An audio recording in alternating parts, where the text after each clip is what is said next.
Okay, I'm a wreck, but I do have a puppy here.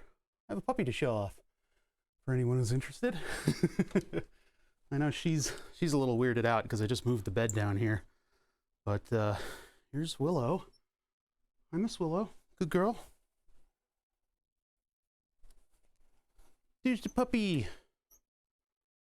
What you doing, Willow? I know, it's a little scary, right? We just got here. Hi. Hi, I know you're scared. You're scared because you're in jail. She has to be in jail, otherwise she's gonna eat everything. Yeah, you good girl? Are you mad at me? She's giving me a look because I moved her bed. Only you're allowed to move your bed, right? I know, you want to poke around. She wants to poke around. I basically plopped her down in bed. So, we'll see if she's comfortable or not down here. What's up, Wayne Johnson? We're waiting for people to get home, and they kind of lied to me about their schedule, so she's going to want to sniff the floor, aren't ya? I got to open the window down here, too. Hi, good girl. I know, I can't sit with you in this thing, this horrible prison. Can I remove the peg and open it up a little bit? How about that? How about that? Now I can sit with my puppy. Hi. Hi, Miss Willow. What you doing? What you doing, you good girl? What's this? Oh, wait, it's over here now. Oh. This is her favorite game, is to scratch something under the bed surface, and then she tries to attack it. Let me bring you guys in a little closer. Bring it in a little closer so you can see the puppy. Now we need light. Yeah, what is all this stuff? What is all this stuff? What's going on? I had the same title as yesterday. I forgot to update the title. No, you're staying over here. You got to stay over here. There's like food and stuff. Yeah, it's not puppy food though. Yeah, I'm this part of the gate. We ordered a couple new sections of this thing. Oh, you guys can't even see her right now. She's right there. Willow, what's this? What's that up there? What's that up there? Oh, you're having none of it, are you?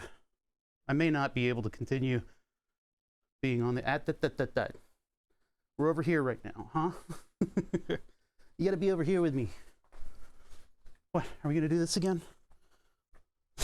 She really loves that game where she buries her head. She was perfectly content upstairs to be just eating her bone, which is what I'd like her to be doing right now. But now that I've taken her down here, I've uprooted her.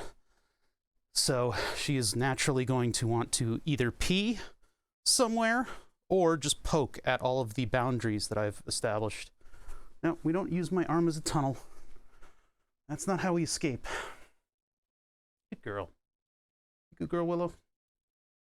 You guys are seeing her at her slight uncomfortableness just from being taken into a new area.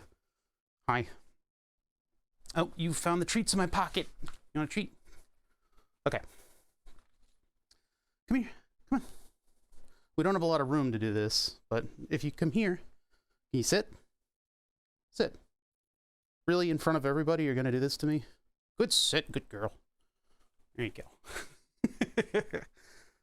Obviously, she's not staying in the eye of the camera right now because she's in a new situation. Hi. What? You gonna relax? No, she's gonna sniff me. Hi. Well, anyway, chat, this is the corgi puppy. Yeah, I don't want to leave you upstairs all alone, you know? Where are you going? No. She sees the opening to the cage. Come on over here. Come on over here. I know, you just want to hang out with me. Your massive, enormous bed. We'll move it a little bit. How about that? Hi. What you doing? It's kind of hot down here, too, so... Hey! I don't think so. What are you doing? Stay over here. Stay over here. Oh, what happened to your bed? Oh, my goodness. Well, anyway, this is Willow. I've got to watch her for a little while because people are out and they lied to me about their schedule. So normally this one would be napping right now. But I think I stirred her a little bit too much. You got to stay in the thing, buddy. Buddy, I just opened this up so that I could spend a little bit of time with you. Hi.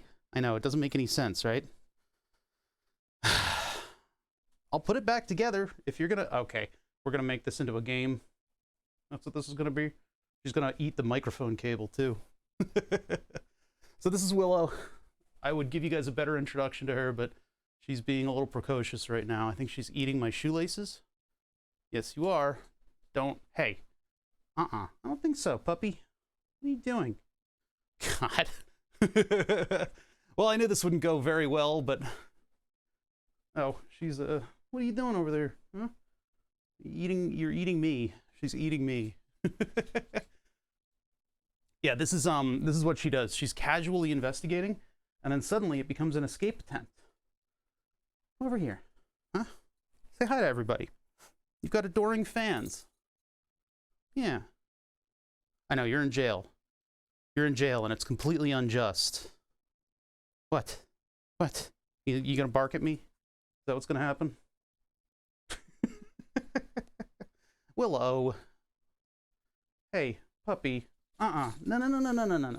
Where are you? She's now fully out and behind me. Hey, come back here. Come back here. Come back here. There we go. That's a good puppy. Here. You want to bite this? There you go. That's a good girl. Hey. Where's this thing? Where's this thing? It's like the bed. It's like just her bed. That's all you guys get to see. Who's that? Who's that? Who's that? Give me a toy. Give me a toy. Ah. I want to work on the keyboard today. We'll get to it. But with this one here, I can't do much. What are you doing? Bring me a toy. Okay, are you just going to sit there and eat the bone? I hope you are. Nope, guess not. What? She's going to desperately try to leave and get into something she shouldn't. Yeah, don't bite me. Hey, no, don't bite me. Don't bite me. Why are you biting me? How's everybody doing? Yeah, doggy cam. Unfortunately, doggy cam will have to go. I don't know how long I'm... Okay, now you're just biting me. Don't bite me. Hey. Good girl. Yeah, that's a good girl. Yeah, you're just gonna give me that blank look and eat your bone. I know, this is a weird situation, and you want out, but you can't have out. You'll never be free. Never truly. Not in this life. Look out. You're in jail. You're in puppy jail. Hi. Is that a good girl? Yeah, you're in puppy jail. Sorry. Here. You can have a treat. Hopefully she won't be too hot sitting over there in puppy jail. But there's too much stuff in here that she can get into, so I have to put her in jail or put her back upstairs. So I might bring her upstairs in a minute if she's gonna be kind of precocious. Yeah, you're in puppy jail. Sorry, buddy. She knows what the playpen is. We use it in the morning. Hi. Hi. Good girl. You good girl? Okay, don't give me that look. She's guilt tripping me right now. I know, it's so... Oh, it's so horrible, the injustice of it all. Yeah, she's a criminal. You're a criminal. You're a criminal. Yeah. I know, it's probably a little hot right now, huh? Good girl? What? You gonna say hi? Oh, you're gonna come up at me? Good girl. Willow. Her name is Willow. She's 14 weeks old. She's been here for 3 weeks, so she knows all the routines and stuff. She is not... This is like her third time in the shop. So she's looking at me right now because I'm her freedom. I'm your ticket out of this joint, right? I know. We're not going to do this for very long. You just have to get used to it, okay? I know. Get angry and bite the bed. You have your bone. You can chew on your bone. Are you a good girl? I also have to clean up the shop. This is partially my fault. There's stuff everywhere. I had her down here without jail, and she wandered around and just started chewing on wires and stuff. So I know I'm saying all this stuff. I'm not talking to you. Don't bite me. Don't bite me. I know I'm dangling my sausages at you. These sausagey fingers. What? Are you gonna get the potato? She's gonna go for the potato gun, and then I gotta call the cops. I gotta call the cops. We got a dog that's about to bark here. I think she wants to run around, but I can't let her run around right now. You were perfectly content to sleep a minute ago. Yeah. What are you doing?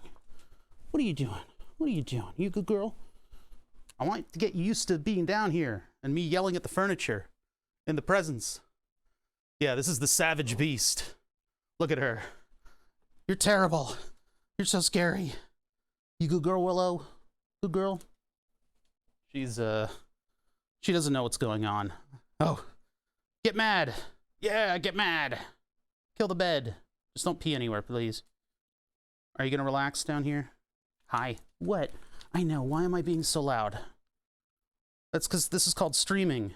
And you didn't even sign any release forms. I'm not allowed to have kids on my channel unless their parents agree to it. I know. What is this? Are you gonna start barking at me or something? Okay, she's getting anxiety from being down here. I think I'm gonna move her back upstairs now, because I don't know. Maybe she'll calm down if I don't face her for a little bit. I don't know if she's comfortable or not. I'm not facing her right now. I'm facing the opposite direction. Yeah, there she goes. She's making little noises. What are you doing? Are you ill-content because it's loud down here? Is it making a lot of noise? We have the fan on. Yeah. I want you to be comfortable, dog. What are you doing? Oh, you're gonna bark at me. Yeah, she's supremely uncomfortable down here with me. Upstairs, she's totally calm, but I think what I need to do is not be streaming one time and bring her down here so she can get used to it. But I promised I'd have dog for the beginning of stream. I think she's gonna pee or something. Or she's just gonna keep looking at me like that. I mean, she knows I'm not paying attention to her right now. So maybe she'll settle in if I don't pay attention to her. We need a dog-sized hamster wheel and keyboard, yeah. Good girl, Willow. You're gonna learn to relax while I work.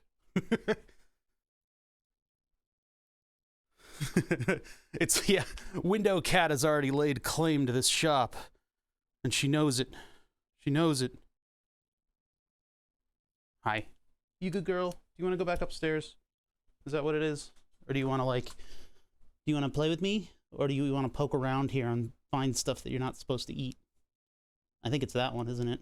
You perked up when I said that. You good girl, Willow? I'm going to remove the slat once again and try to... Oop! Oh no, the scary thing. Oh my goodness. It's so scary. It's so scary. It made a big noise. Okay, all right. You're not smarter than me. Yeah, I think I just need to bring her down here when I'm not streaming, because she seems a little bit anxiety-y about being locked in jail. Even though she does this every morning. Yeah, you do. I'm gonna bring her back upstairs. Give me one sec, chat. I'll be back in just a minute. I'll put music on. Let's do the start soon. Overlay. Where'd that go? Setup, start soon. We'll have that going. Look at her. You're in jail. You're in jail, puppy. Anyway, that's Willow. She's a cutie. Yes, you are. I don't know. She seems to be settling, actually. But I think if I don't bring her upstairs right now, she's going to poop or something. The thermal cam makes the view, yeah. Yeah, okay, that's an uncomfortable dog. All right, I'll be back in just a sec. Let me just put on something before she pees everywhere. And then I'll drop her off upstairs. You're a good girl, Willow. Willow is her name. Good girl, Willow. All right, my mic's gonna cut off here.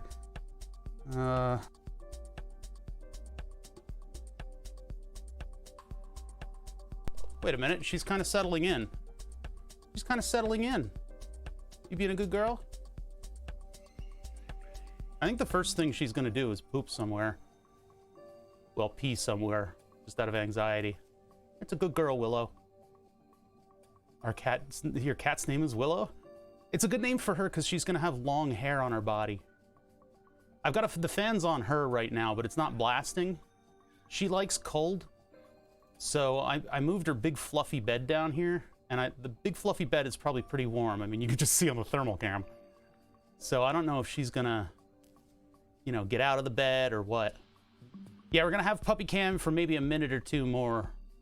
and then I'll drop her off upstairs with her bed. But right now she's exploring the limits. Okay, we're whining now. I'm gonna take her upstairs. I can't stand. She's gonna pull at the heartstrings. Put a lav mic on the puppy. You just hear her make whining noises. She's so pathetic. Look at how pathetic this jailbird is. You're a repeat offender of crimes against cuteness. All right, let's go upstairs, Willow.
I think she was a little too hyped up, but hopefully in the future I can have her down here. She's at the top of the stairs. She's whining right now, doing a little yelping. She needs to learn to either be alone, which I should probably put her in the crate for.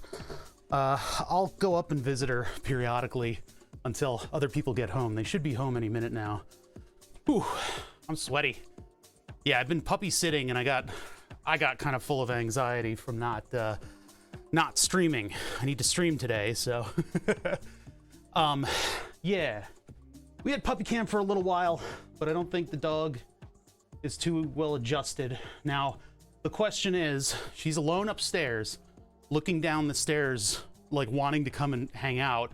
She wanted to explore the shop. She's not allowed to because there's too much stuff. There's like a pile of cardboard over there that I haven't addressed, and all kinds of sweeping needs to be done before I even allow her. And she'll probably also scarper off to the corner and poop or something. Yeah, she just needs to sniff everything. She'll be more comfortable in the future. She kind of calmed down a little bit, but the bed took up most of that pen, and like I'm sweating, so I can't imagine. This dog does not like heat in any way, shape, or form. She likes to sleep on the hearth to the fireplace because it's a big cold slab. So I'm listening in. Yeah, shit seat gaming, exactly. I'm listening in. She's probably gonna act up because she's alone upstairs. We'll see. I'll go check on her in a couple minutes. So lined all the fronts of stuff with cardboard. Then I had to, when I had to look after a puppy, keep all the cables and under the desk stuff safe.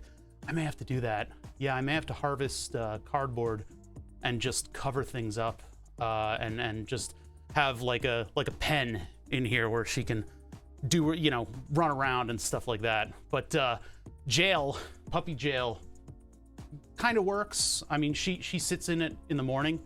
You know, during morning shower time, she gets put in puppy jail, and she's okay with it. So, oh boy. Now, presumably, what she's going to do upstairs is either pee somewhere, poop somewhere, and then probably just relax. Now, we have been over here. I've been thinking about working with the keyboards, ready to put software into this thing and give it a test. Because I resolved where all the keys should be. What is that beeping that I hear? I keep hearing like a beeping noise, and I'm not sure if it's part of the music or not. I need to move the fan closer because I'm actually dying. I need to open the window because it's like 65 out. Nice and cool outside. And then I need to peek in on the puppy in a minute here to see what she's done, because I have a feeling she's gonna pee. When she gets worked up about stuff, she will pee. So it seems like it's a prime time for that, me leaving her upstairs alone. She has the TV on though, so she can listen to politics. My dog is going to be more political than anybody else. Okay. I'm here. I just need a minute to cool off. I'm sweating bullets. I had her outside a minute ago, and she seemed to be relaxing and calming down and just eating a bone. When I took her down here, it's a new place. She seemed to be getting a little bit antsy in the pantsy. So put her upstairs with her bed and her favorite slab. I don't have a camera up there to monitor her. I should probably work on that thing where you can use your phone to stream from as like an OBS source. But I also don't think you guys need to see the rest of the house as much as you have lately with all the puppy pictures that I've been posting. Okay. I wanted her to be down here for longer, and I think maybe the next time that I do it, I should bring her down and have her hang out with me for a while before I start streaming, because I'm using my theater voice, and the dog doesn't necessarily like that. Oh man, thank you guys for the follows. That was like 20 hours ago. It was the last stream activity. So right when I'm done introing, I'll jump upstairs and I'll say hi to her and then come back down. You guys won't see her again until the next time I can have her on stream, but that was like, what, 12 minutes of puppy? It was more like 15 minutes of puppy to start off your day. Yeah, go back to the VOD if you want to see the dog. I'm not going to bring her back down. The reason I'm covered in sweat is because it's hot down here. If you guys missed it, just go at the beginning of the VOD. I started immediately with puppy time, but she was not very comfortable. Not that she was panicked or anything, but she was kind of like, what is this? And as I paid less attention to her, she was settling in, but I think it's too hot for her down here. I mean, look at me. I'm covered in sweat. I'm not bringing the dog down here. And I should probably do what Turbo Nad suggested and do. It's a good idea. And I have panels that I can put up, not to mention the fact that I'm sitting right next to a giant pile of cardboard. But I could probably put up barriers, and then I could just use part of the gate to keep her from going into the main part. And then in here, this little square, I can puppy-proof. I think I have a pretty good shot of puppy-proofing it, at least. At least partially, as long as she doesn't go for the edges or anything. Oh man, okay, I'm bushed. I'm gonna go check on her and make sure she's settled and not. I'll probably have to clean up the pee. It soaks up the pee before it goes under the desk. Yeah, that's the other thing, is I have to go see. Hear me out. Giant dog bird cage. I have puppy jail. I have puppy jail. We use that in the mornings with her. Well, it's adorable. We've had a rescue puppy for 16 months. Oh, that's great. Yeah, she's probably 15 weeks old. Oh God, I look knackered. She's like 15 weeks old, maybe 14. From a breeder who does really good work with the dogs. Like she does corgis, but not your typical corgis. They're fluffy corgis. Yeah, 3D printed puppy jail. No, some things are too big to 3D print. I know, heresy, right? Everything should be 3D printed. I should 3D print a dog. Just print the dog. Just Control P. Look, it's a puppy. Nope. Too big. So we just ordered it. It's very useful. It's useful in the mornings when you got to contain the little one. All right, let me go check on her and make sure that she's settled upstairs and possibly clean whatever she just peed on. And then I'll BRB.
Yeah, I know there's that university project where they printed an entire boat. She just settled by the fireplace like she normally does. So we're good to go. Oh, man. That dog will bushwhack you. I don't even know what that means. All right, I need to reopen this file. Turn BRB off. Turn start zoom off. Zoom off. Zoom boom. I'm a sweaty mess. The wonderful thing about running a stream where you're on camera constantly is that if you don't trim your beard for a couple weeks and you end up being a complete sweaty mess from chasing a dog around, you still have to be on camera. So here I am, still on camera in spite of being a complete mess. You know, new puppy. It is what it is. She's a lot of fun. And I think she's doing just fine without anybody monitoring her right now. She was out very recently. There's a possibility that she could pee somewhere, but I'm hedging my bets against people coming home in a couple minutes, and then they can look after her while we continue to work on the keyboard. That's what we got to do right now. Working on the keyboard. Oh, sounds like I don't think that was the wind. I think that's somebody home, but I can't tell. I need sensors for this. I need sensors for this. Why did that suddenly close? Well, I heard the door upstairs close, so... Oh, yep, okay. That's people home. That's people home. So she's now got somebody looking after her. Give me one sec, let me mute.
Oh my God.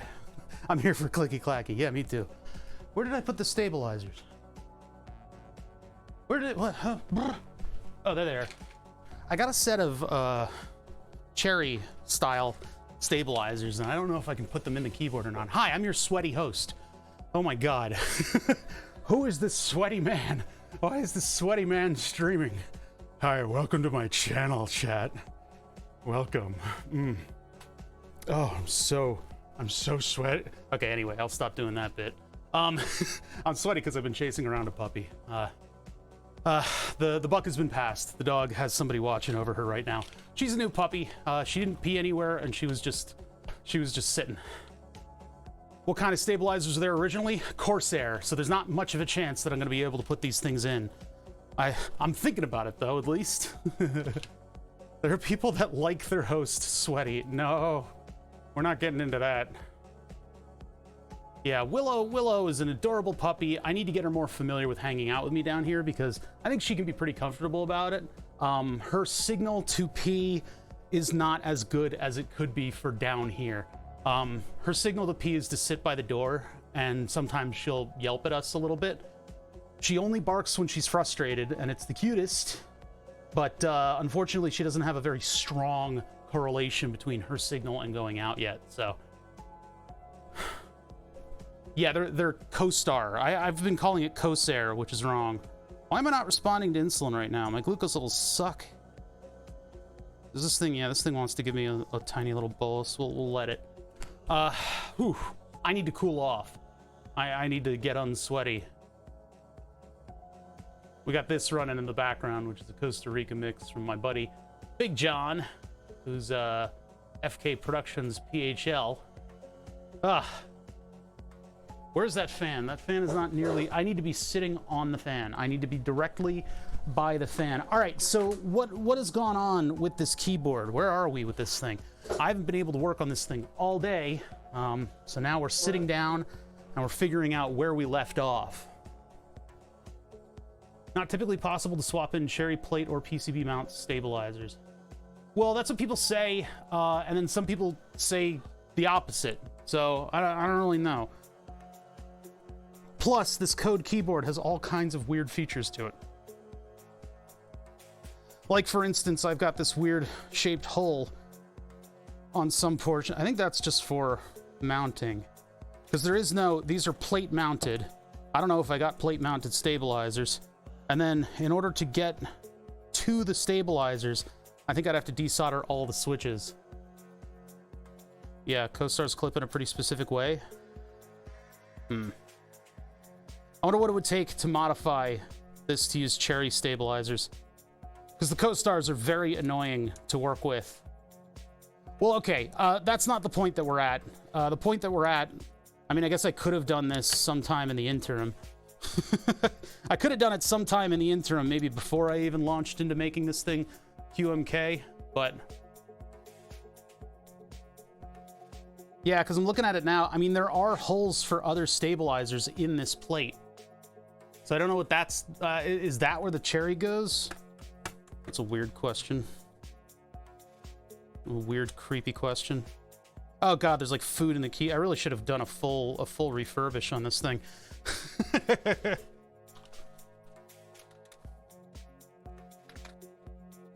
Oh, let's get the music out of here. We're actually working on this thing.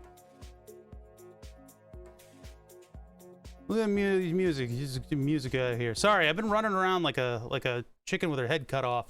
The flavor saver. That's what my beard does. It's not that. See, everything bounces off the beard and goes into the keyboard keys.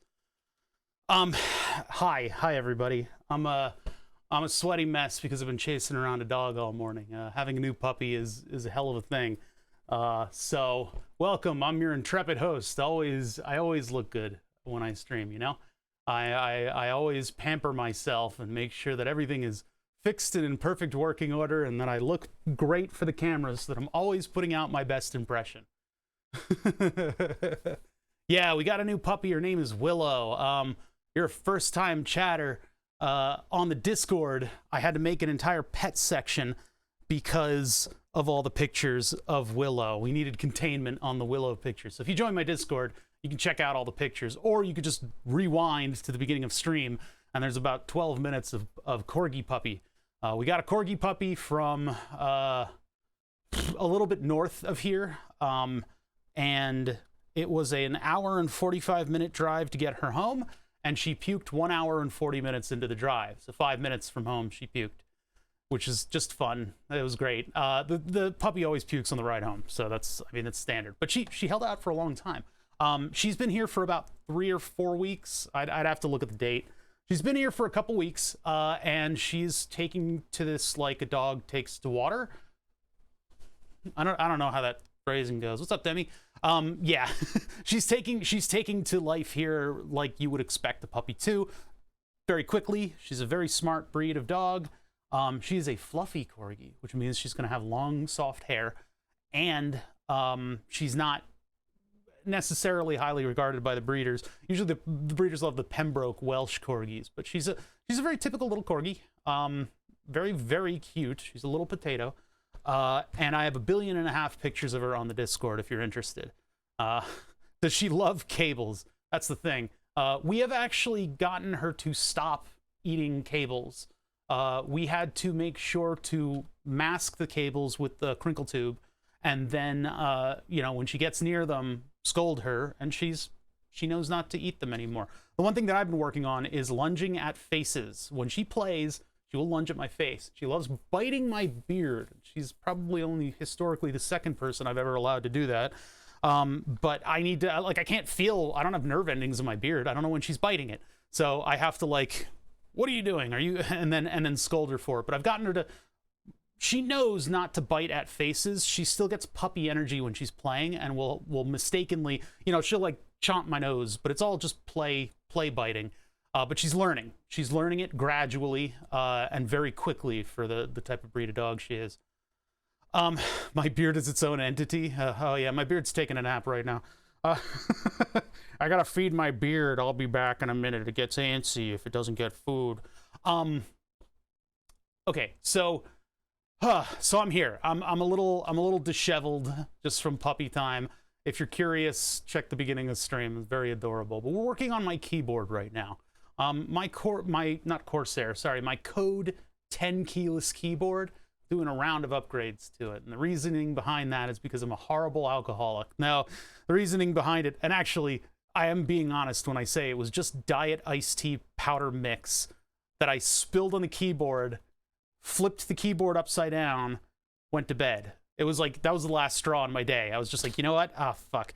I was I thought it was just a little drop, but apparently I came back down the next day, turned on the lights to the shop, and I look at my desk. There's an upended keyboard sitting in a puddle of iced tea. Fuck.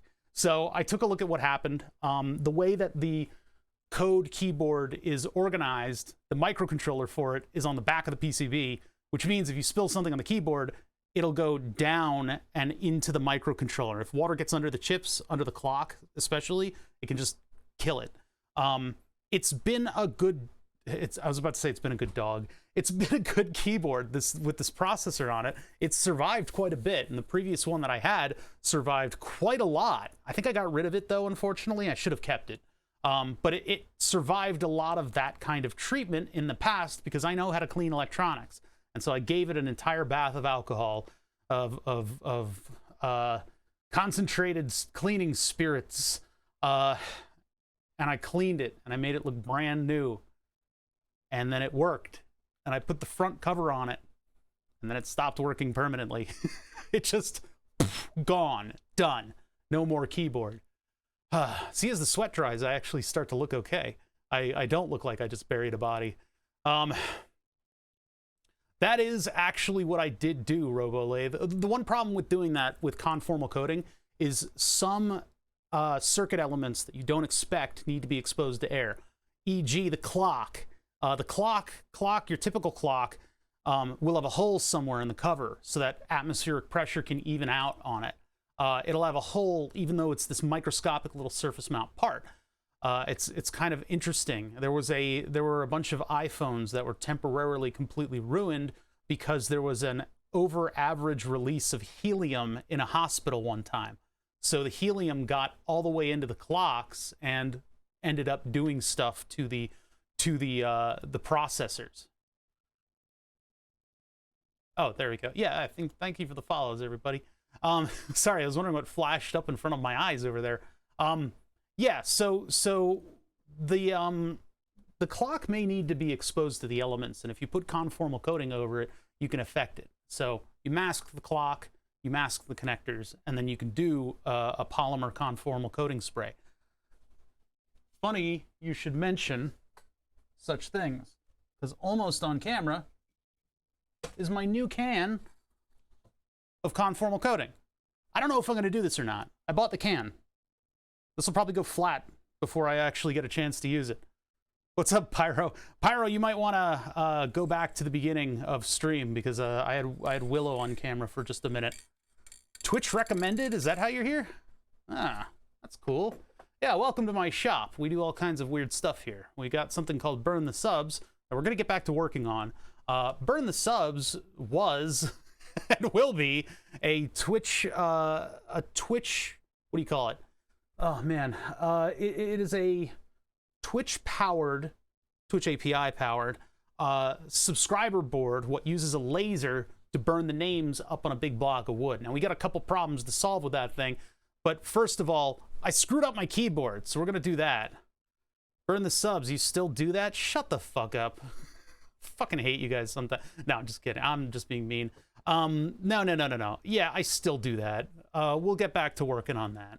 But right now, the big emergency is that my keyboard doesn't work. So, man, those of you just tuning in, you guys missed Corgi time at the very beginning of stream. She was a little bit full of anxiety being down here for an extended stay for the first time, which was a sum total of 12 minutes. So, does the fart box still work? It should, unless keys expire, which sometimes happens. So, I was looking at this thing, and I'm wondering if I can do some kind of a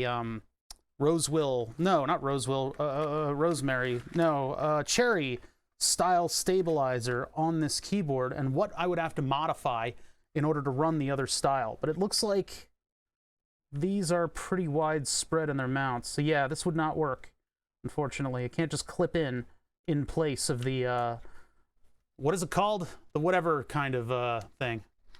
Looks like a Steel Series. No, it's Code. Code 10 keyless. And we've got new caps to go on this thing too. We'll do that in a little bit. But, man, I wish I could run these stabilizers. It's too bad that Code didn't just, like, include the mounts for them. God, it's going to be disgusting under there when we remove all these keys. Ugh. Ugh. Ugh. You can see the wear and tear to the double shot, what the hell is it called again? Double shot PBT or something like that? Whatever the double shot keyboards are, the plastic material, I love it because when you wear through the key, you're not just exposing a big like light source on it, right? No, it's not ABS. It's, I forget, PBT, I think. But you can see that these keys have become a little bit shiny from use, and that's typically what happens with the keys when they wear down. I've got like a matte surface on the keycap. By the way, this entire set was only a couple dollars. I could have bought for like upwards of $50 the keycaps from Code that are supposedly supposed to go with the light up thing, but it doesn't. The ones that come from Code don't properly put the digit over the LED, so they don't light up properly.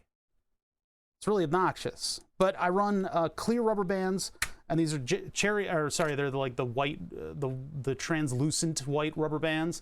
And then I have Cherry MX clears on these. That's my keyboard. That's what I really like to use. And I like it to be simple. So I spilled a bunch of bullshit on my keyboard. I did this. I went upstairs. Come back down the next day.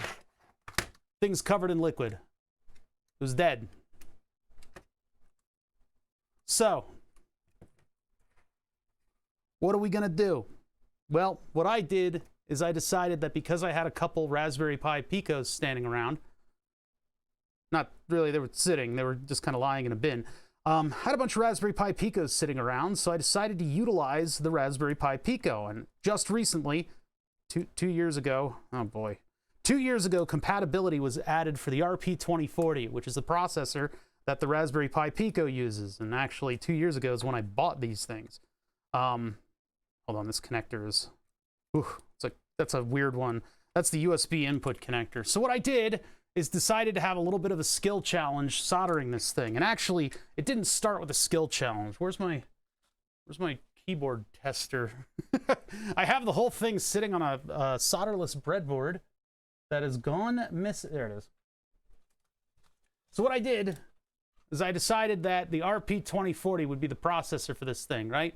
RP2040 is the Raspberry Pi Pico. Now, there's only so many pinouts on this thing. You got like 28 pins, 28, I should say, GPIO. I wanted to run a screen, so we've got an I2C line going out to the screen, and I could have used I2C port expanders. I happen to have a bunch. I could have used I2C port expanders in order to run The Matrix. The Matrix is, of course, not the movie. It's just a bunch of rows and columns that when you push a switch on it and you put 5 volts to the row, you can scan the columns and figure out which buttons are pressed. Typically, that would happen with the GPIO pins, which can be lightning fucking fast if you want it to be, because all those pin statuses are stored in a register on the microcontroller. You can just pluck that register out and then send it to the computer as a button press. What happens when you don't have enough pins, or when you split your keyboard, you use something akin to a serial instead of a parallel interface in order to get all of the button statuses. Now that, using an I2C port expander, is the typical way that QMK does extra buttons and stuff on your matrix. So it can scan the matrix using that port expander, and it can be fast enough that you don't notice it at all, because people are slow compared to how quickly microcontrollers do things. Now, I went a little bit further than that, and this isn't even new. This is like the way things used to be, is I used what's called a mux. And a mux is a device that you send a binary number on parallel pins, and then it will connect one pin to one of the pins that it has available to it. So what happens here is I have made a bunch of code in QMK, custom code for when it scans the matrix, that will then translate that address down to the mux, activate the row, and then it will scan through by activating each individual column. It takes a... What did we see on the scope? We saw how fast it was going on the scope. It seems pretty slow, but I was able to go Q, Q, Q, Q, Q, Q, Q with the Q button, and I didn't notice any weirdness happening at all. Now, my schema, this is just the test to see whether or not this was viable, and it succeeded. So then we went to the full version. Oh God, I'm burping. I'm burping from all the talking.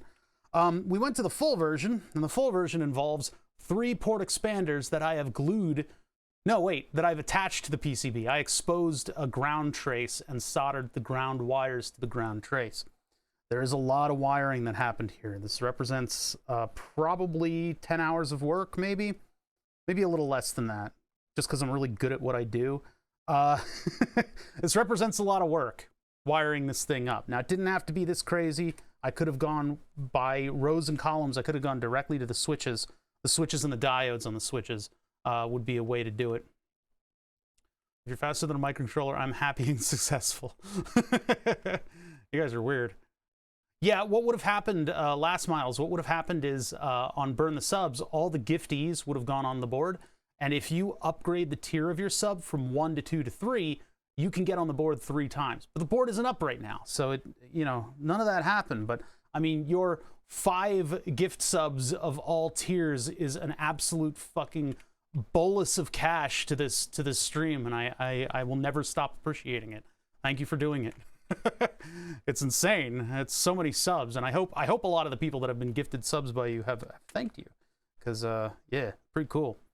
Okay, so anyway, ow, I gotta stop gesticulating by like patting the board. Raspberry Pi Pico, muxes, keyboard rows and columns, all the USB connections, all the backlighting connections, it's all there. However, in my, some would call it obsessive need to make things neat and clean, the pins are all shuffled around. Now, they're going to the right places, but they're shuffled around. So what was originally row 4 is no longer row 4. It's a different row, just because that was the cleanest way to lay down all these wires and make them neat and tidy. Otherwise, I'd have wires going on top of wires, and then it starts to build up. Case in point, Look at how tall those wires are on the microcontroller. So this has been a lot more effort than is probably typical with a keyboard. Not to mention the fact that this keyboard, in terms of rows and columns, it's like here's a row, here's a different row, here's another row, here's a different row, here's another row, here's a different row. It shuffles everything around, this keyboard. It's nonsensical. Typically with a keyboard, especially with a keyboard like this, you can see there's a very clear sense of row and somewhat of a sense of column. So you could get away with a certain number of rows and columns on this keyboard and have it just laid out in what is ostensibly a grid. They didn't do that. they didn't. Whoever designed this keyboard did not do that. So anyway, and then they did weird stuff with the backlight and things like that. So anyway, I needed something in order to create the key mapping in QMS, and I used an online tool. Let me pull up the online tool because I think I can either transfer the files over or I can just show the online tool being used again.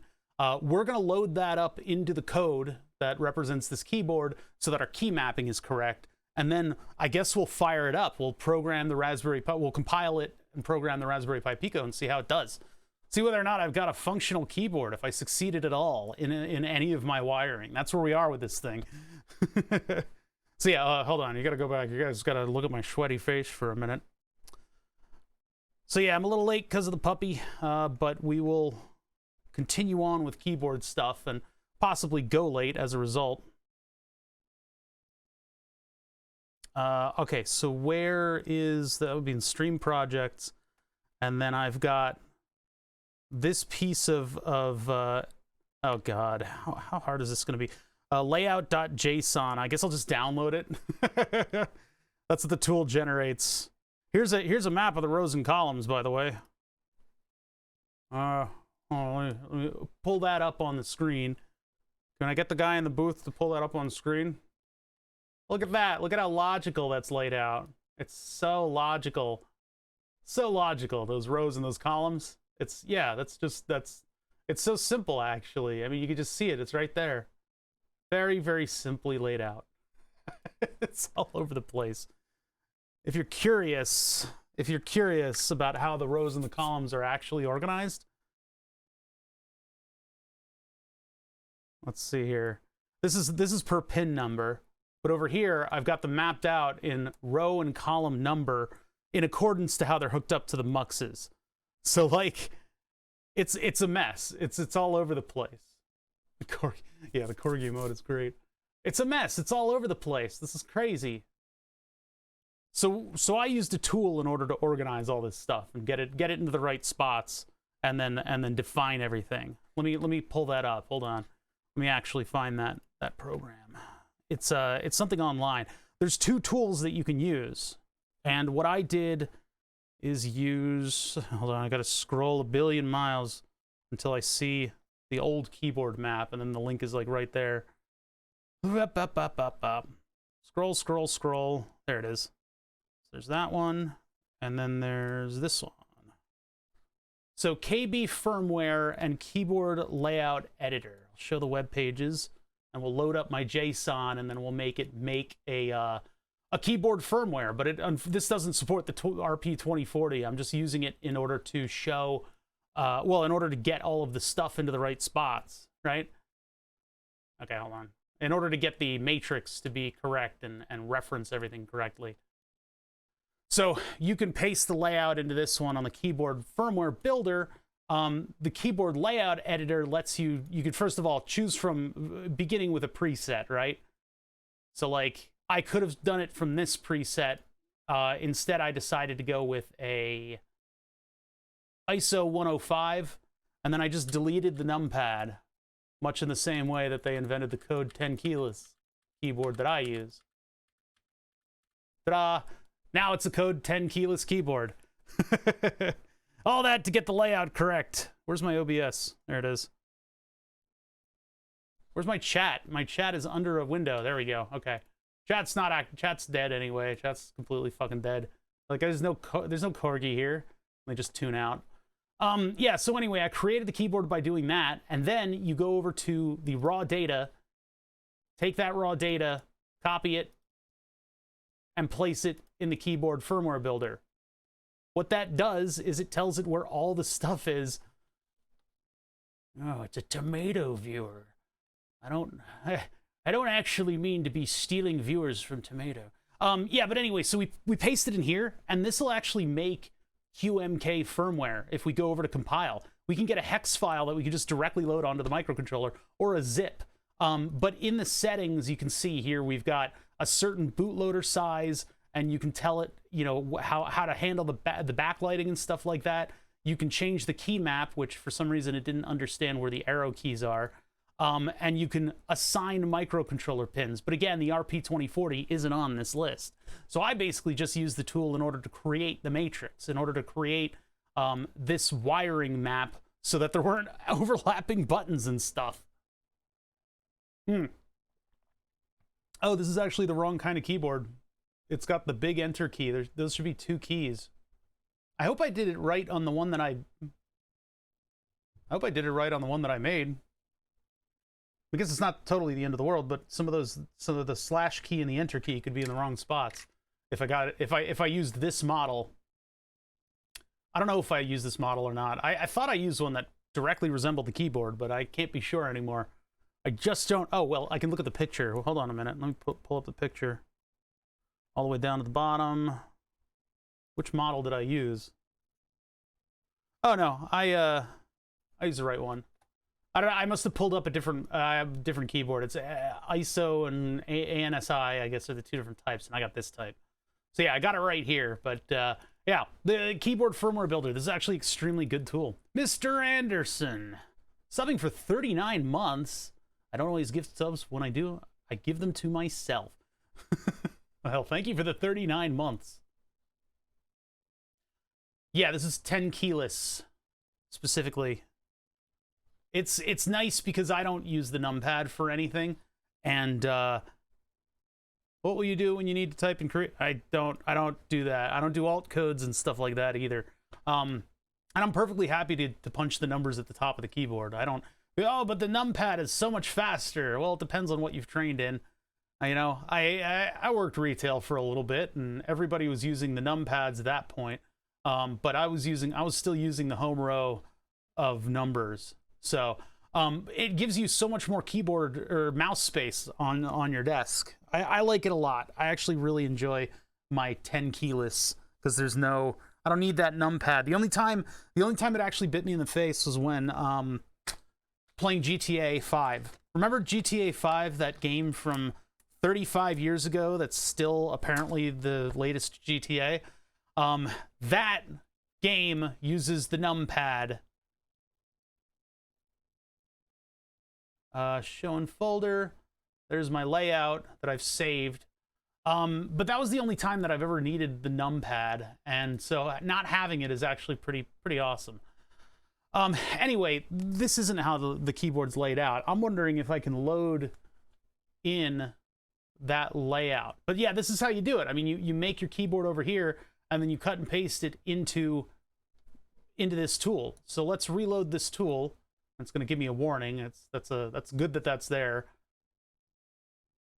Reload. Oh, I got to drag my Twitch window over. Hold on. It's all this wasted space on the Twitch interface. There we go. Now I can see chat fully. Need to make a numpad on a mouse. That's essentially the Razer mouse. What is that one? Like the RPG mouse? Where did my thing go? Oh, I forgot to, like, move the code over. Well, we're still working with it. Naga? Oh, is that who makes it? Oh, or is that the name of the thing? Okay, copy that. Now, where do I put that file? Do I just put it like that? Invalid layout. Oh, builder configuration. Downloads. Why am I in the Eagle folder? Downloads. All the way up top. This is the layout.json that I saved. Ah, good, it's all there. So we have 8x16, and actually, the funny part is because of the swap that I did with the two chip, you know, laying this all out in one layer in wires, the blank input is right here. So there's no row 7. Row 7 doesn't do anything. I mean, if I wanted to, I guess I could. One day, I could connect something right there. But it's the row 7 of the first one of the first microcontroller pin, because this one goes to pin 2. This one goes to pin 3.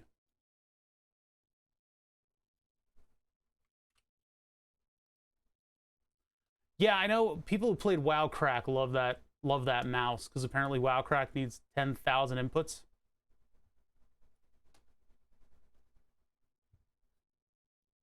What? Are you routing the keys? What do you mean?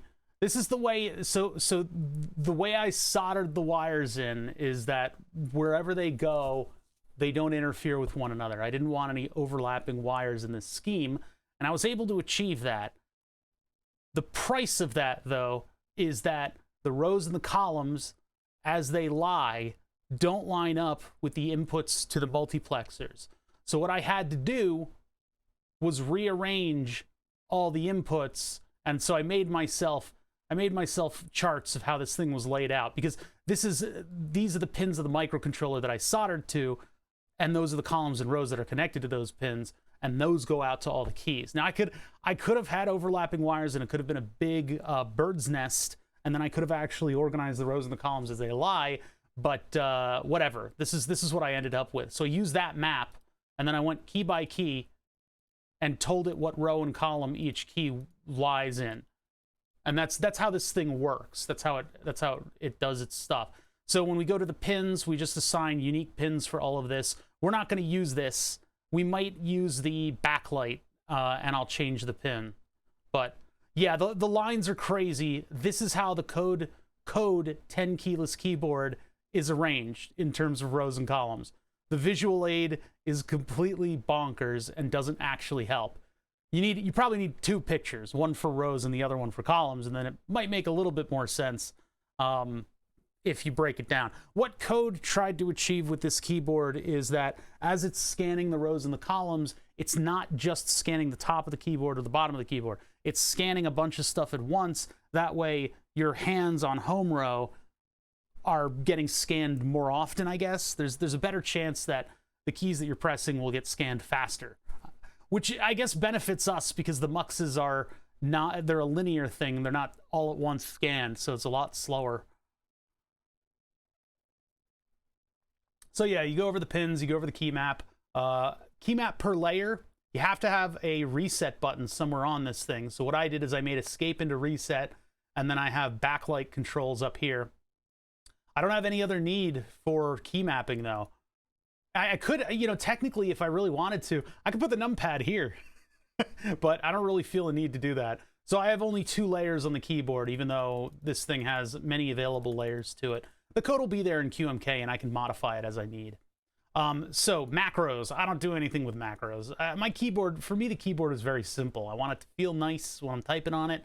I want it to look nice, and I just want it to be the keys that it is, I have absolutely no idea what the hell quantum is. I don't know. Quantum is a word that's been used in Hollywood recently just to convey the magic, because nobody can really explain quantum mechanics very concisely. And I've watched documentaries on quantum mechanics, and I thought I understood it for about 2 minutes, but whatever. Anyway, quantum is something different in this. I guess matrix scan user, process record user. I have no idea, man. Settings, whatever. Didn't need to configure any of this stuff. Errors or warnings is the important part in settings. Now, because of the microcontroller that I've chosen, Atmega32U4, that's not what we're going to be using. That's not what the pinout's going to be or anything like that. So whatever. When we compile it, I can now download a zip, and that's going to have all the source code in it. So we can pull stuff from this source code for the key map and stuff, and we can put it into my code that we ran on the microcontroller to run 2 of the muxes. It'll run all 3 now.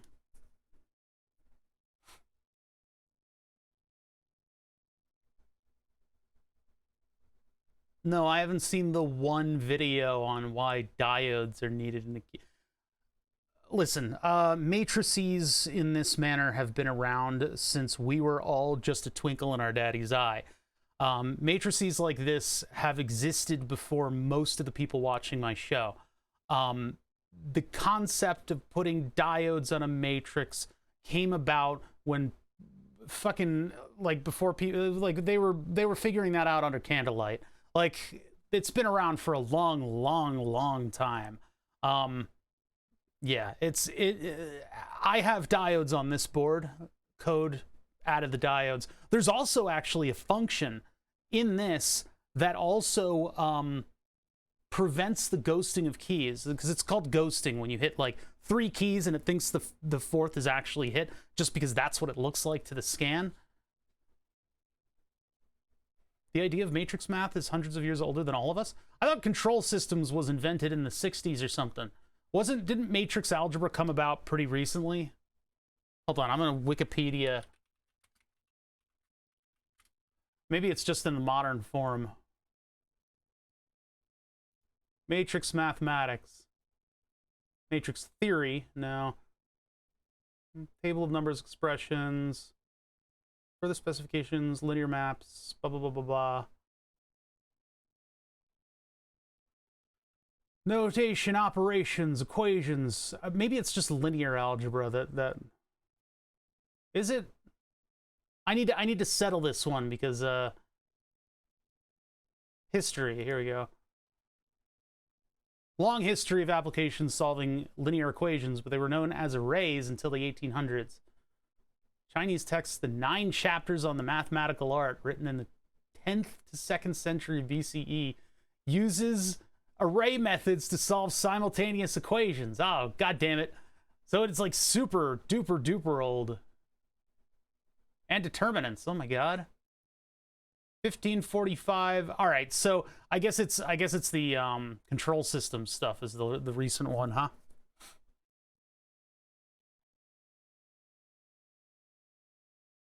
Steps from Matrix Heisenberg. What is Walter White doing in here? Let's see. Alfred North Whitehead, Principal Mathematica.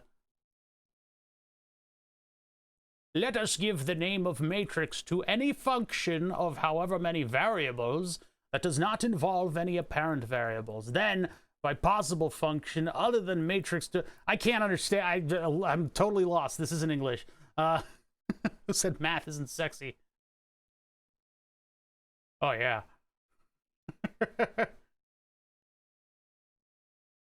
These guys were just slinging tail at the university.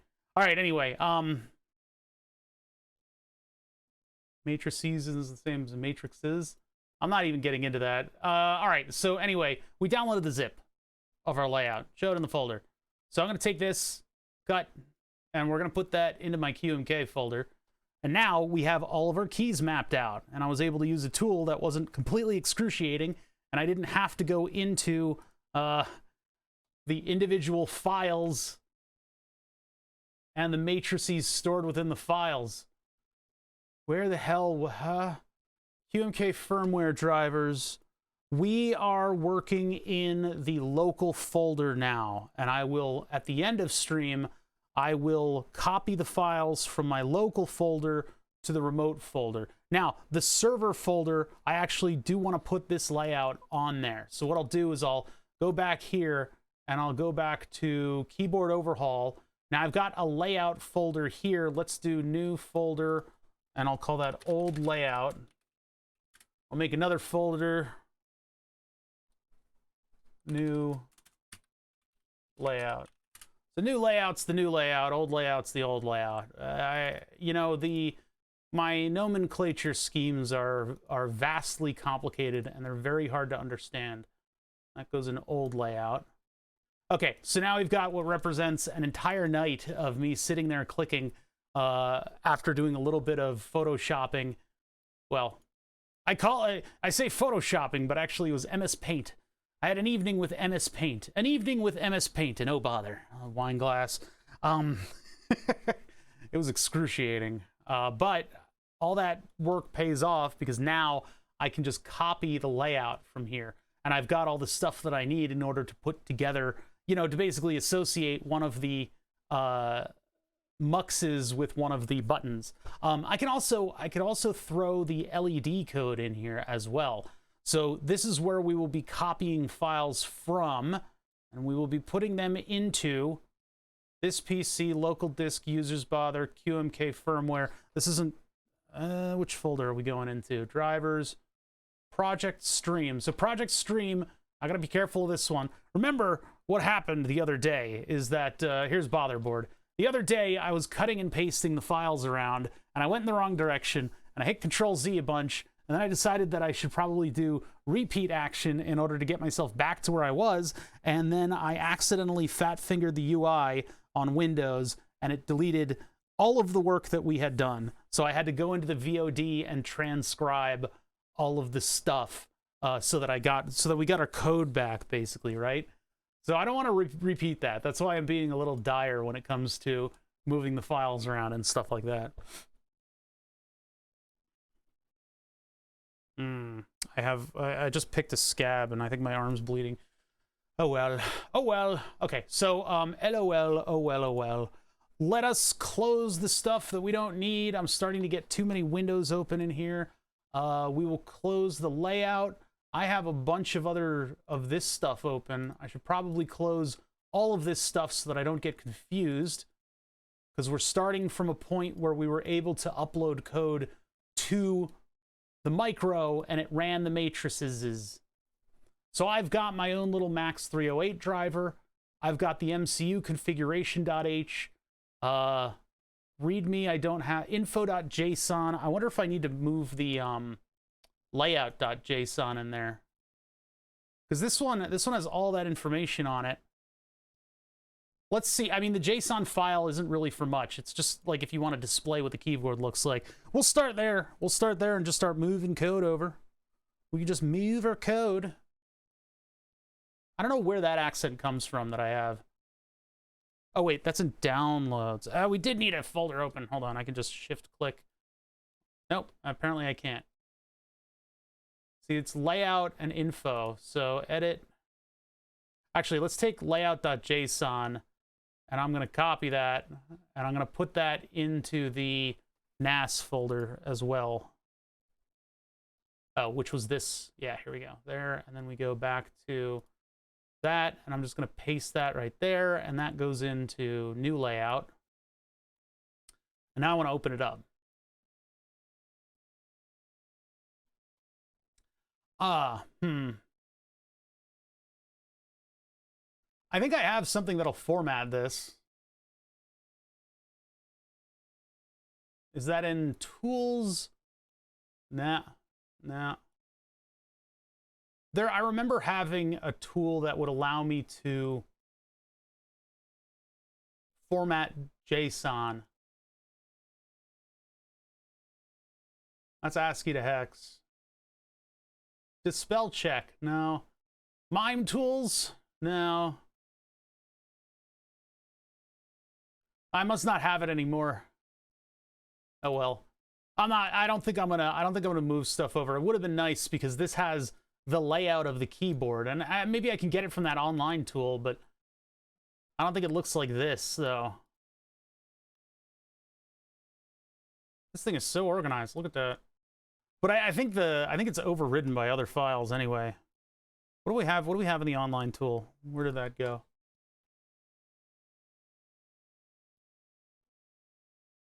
Ah. Oh wait, that's over here? Maybe this is what I wanted? No, because that has row and column. Yeah, that doesn't quite work. Oh my god, I'm actually bleeding a lot. Hold on, I gotta get a paper towel. Sop up my own blood.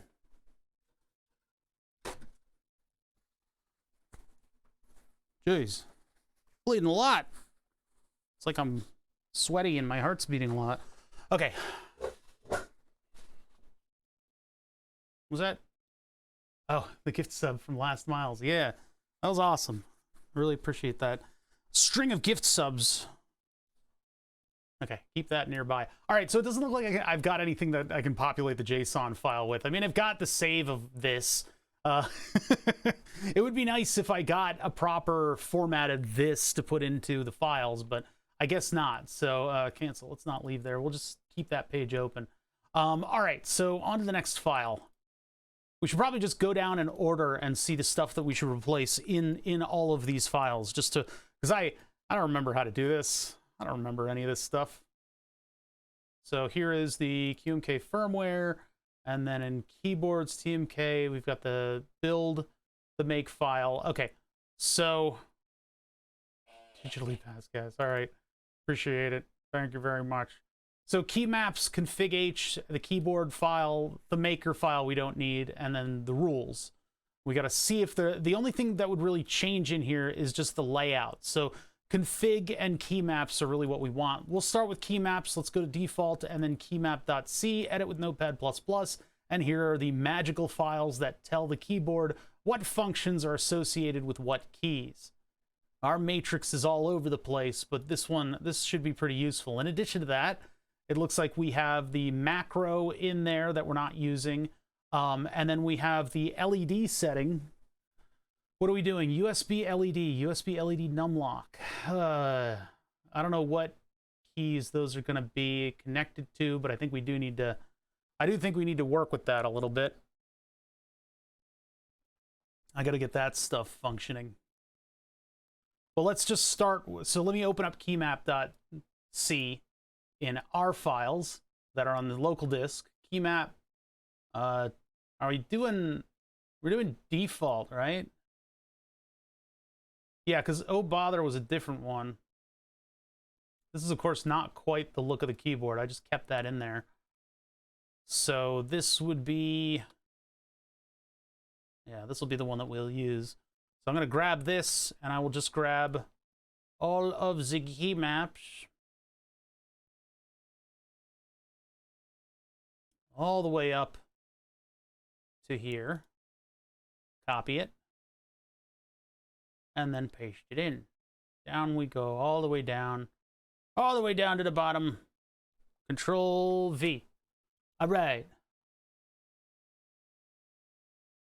Let's see, there's the OLED stuff, and actually the rendering logo stuff for the OLED. We'll keep that as it is right now, because that's actually, we don't have the screen installed, but it'll be capable. We'll have the capability of having the screen. And I still need to find like good screen code that'll utilize the screen properly. OLED task users, return logo, return false and if. Let's see, keyboard, post-init user. Console messages are used for the update speed test results. What? Debug enable is equal to true. Okay, all right. Sorry, that was a little off kilter there. Okay, so I would love to be able to control the backlighting. Now, there are two transistors that are responsible for the backlighting. One is responsible for a PWM, and the other is responsible for enabling the backlight. We know what pins they're hooked up to right now. In addition to that, I mean, there's also that weird scheme for doing the RGB LEDs that do numlock and caps lock. I have absolutely no idea how I'm going to be able to control those. Don't know yet. I haven't even looked into the code, so I'll probably be referencing the docs in order to figure that out. Probably tonight. But all right, hold on. Let's yeah, we don't need that. I don't need that anymore. Don't need that anymore. There's a lot of stuff that I just haven't touched on this computer. I haven't been in the shop that much lately. There's been too much crazy puppy. So what else do we need from our other keymap code? Well, down here are the functions that run due to the settings that we put in. I don't need the macro stuff. I don't care about macros. Matrix init, matrix scan. Now, we already have all our code that does that. Bool process record user, don't need that. Here's where we control the LED set user. USB LED. If USB LED and USB LED numlock is shifted by, what the fuck? One is shifted by USB LED numlock. DDRF. What the hell is that? I'm going to Google that and figure out what the hell's going on over here. The Digestive Disease Research Foundation. Well, all right. I guess we're going to get a fellowship here if we're going to understand how this thing works. What? A $35,000 stipend? A health insurance allowance of up to $4,000 a year? Hot damn. We need to get in on this. DDRF, what is it called? It's the Arduino. Yeah, DDRF and DDRB and DDRA, B, and C are ports. They're memory register locations that contain basically direct control over ports. What just happened? A bug just flew into me. I don't know how I'm going to be able to do the lighting scheme of numlock and caps lock on this thing. I think what we'll do right now is I'll keep those loops in there, the programming things, but I'm going to wipe them because DDRF is something specific for the Arduino ports, and they have nothing to do with the pin assignments on the RP2040. So these will break our code if I put them in, but I still want these routines. So I'll copy these, and then I'll turn them from this accursed formatting into something that looks a little bit nicer to my eye. So if this is in there, oh my god, it's a total mess. I really dislike this formatting. We can keep it, I guess I can keep it a little bit like that. I don't like the spaces after the if. I don't know. This is just me. I've got weird hang-ups. I know we all have weird hang-ups, but mine are pretty weird. Better than lol code. I don't know what, I don't care. I don't have any space in my brain for anything like that. I just don't have the space. I don't have the bandwidth. It just can't, you know. I just can't do it. So it looks like these are the routines that run when, for instance, whatever setting is set, right? But is this periodically run? I guess this is periodically run. LED set user is run every loop.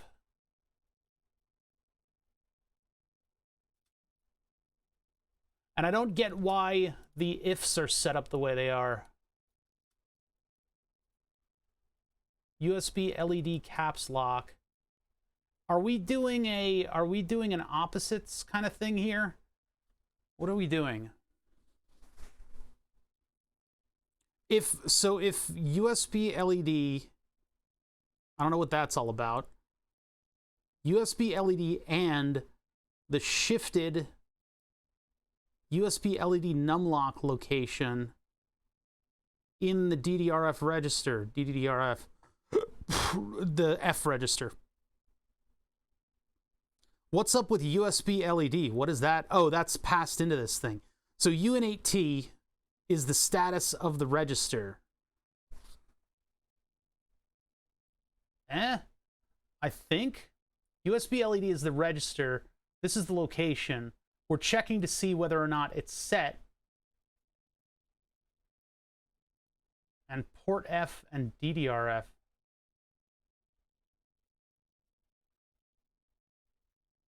Yeah, if numlock bit is set in the register for USB LED, then what? What are we doing? We are into the F register, shifting in the number 1 directly programmed in. That's a little odd.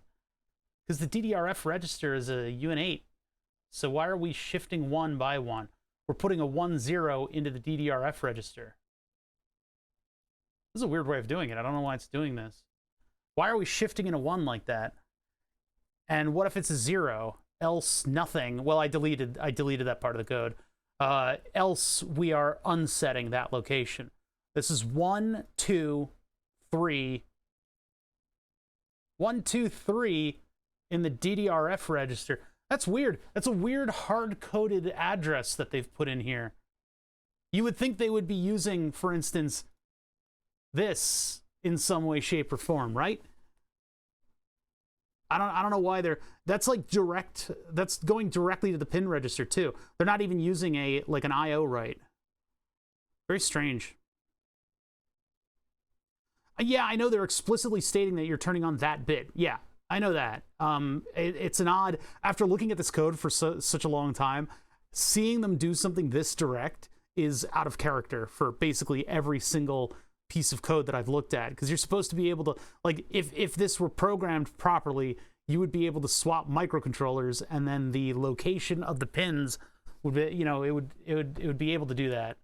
But instead, they're directly putting that pin register location in there. So I guess in the files, if I swapped those pins around, 1, 2, and 3 would probably swap around too.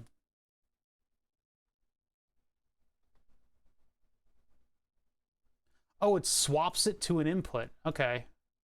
That's what the port register is for. So that, like, okay, so these routines are akin to you saying, you know, what is it?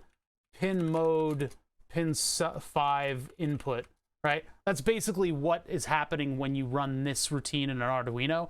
Pin mode does this port register thing. And by having a pin mode function, it means that if you swap microcontrollers, you don't get left high and dry by having a direct like a port F command if your microcontroller doesn't have a port F. So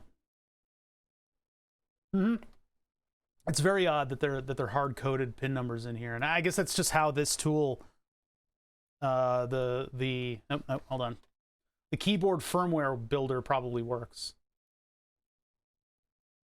Because like down here, I'm assigning F1, F2, F3, the F pin register 1, 2, and 3.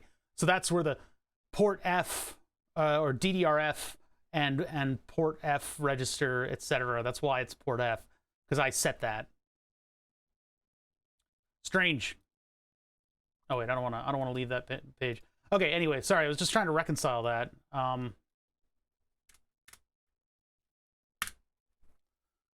So this would be right LED to color, and then unwrite LED. I don't know how this is going to work in the actual grand scheme of things, because the way these things work in the keyboard layout. Oh my god. Okay, hold on. Let me show you guys the cursedness of this keyboard. In the code 10 keyless keyboard. Now I guess I could. No, I'm not. I don't need to do any. Okay, so what happens here is that when the LED is activated, we're going to need to enable the high side for the individual LED and set all of the PWMs, and then we need to do the same thing for the other one. So I don't know how that's going to work, because if we do numlock, then caps lock, then the rest of the program runs, then we do numlock, then we do caps lock, and then the rest of the program runs, what that's going to lead to is numlock being a dim-looking LED, because caps lock will have been initiated the rest of the time. Strange, right? It's really weird. They assumed using 1 was clean enough since they're addressing port F and the LEDs on F1. You know what we saw? What we saw for this code in the matrix code that's really, really weird is that they would have matrix row shifter instead of the number 1. And we had to reference 2 different files in order to find that out. For some reason, they hid the number 1 deep within the programming, which is why having a number directly in keymap.c is a little weird, because they would use something like this, USB LED compose.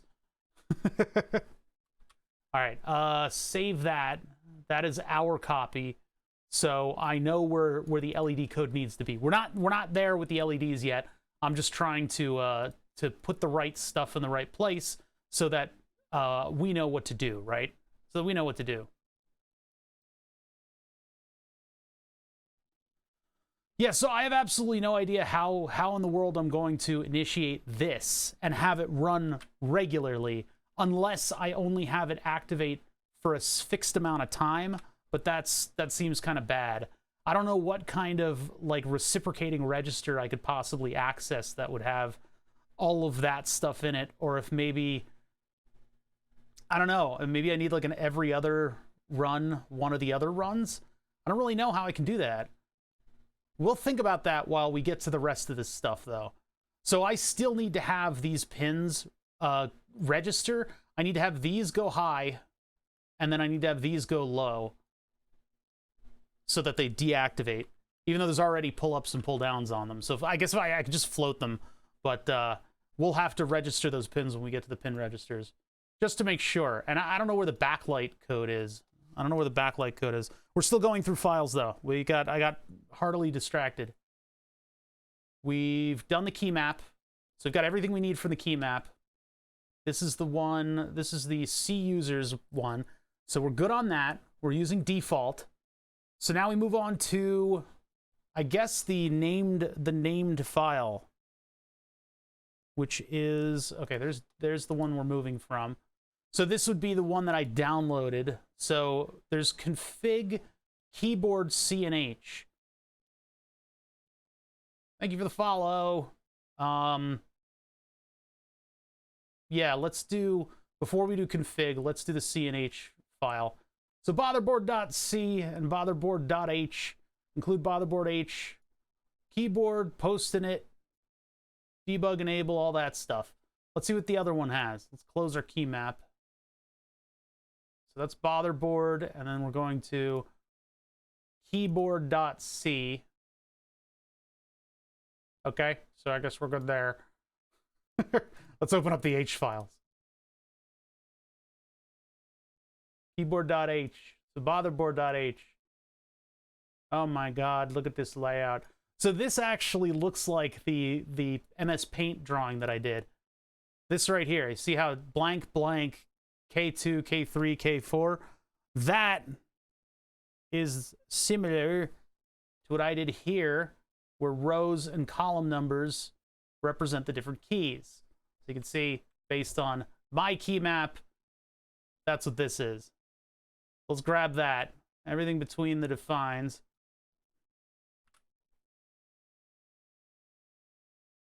Where's the end diff? How did this work without an end diff? Oh, because if define key map. Oh, if and def, keyboard H. We got rid of that. Okay, so we don't need that. We can just do this. All right. Now, when I push the button, the right button's going to get pressed. Now, we haven't gone through... Oh, hey, Mr. Polinarf. Been a while. Been a while. We got some old faces showing up because I decided to start doing keyboards for a little bit. Look at this. This is row 7. There's no keys on it. Cursed. How's that not getting confused, though? Shouldn't there be, like, a comma? How does it know to... I guess this is just displaying it. Because, yeah, KC no is on all of those. Yeah. Okay. See, the key map is actually supposed to look like a keyboard, but it just doesn't. It just doesn't. It just doesn't. All right, whatever. Control S. Close that. Yeah, it's no wonder the dog was uncomfortable down here. I am just yelling at the furniture is it's what I do. Config.h. This one's important. Config.h. Now, because we are running different code that works in a completely different manner, our pin assignments are just GP2 and GP3. And the only reason I put them in there was just so that the program would play nice. Now, there have to be... When you define the row pins and the column pins, the compiler actually checks the numbers for some reason, and it doesn't correct you. It leaves you high and dry. You get to define them. So you have to define them as no pin, and that's what we did, because they are not technically on any pins. We activate output pins in order to look at these 2 pins, so we can't really run the matrix the same way as normal. Not much free time. Nice to be back. It's good to see people, you know, filtering back in and out. Things have changed around here, but only subtly.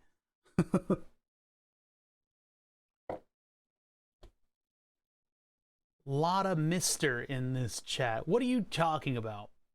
I actually think I have a pretty goddamn diverse group of people watching me, and part of it's because I have an awesome looking beard. No.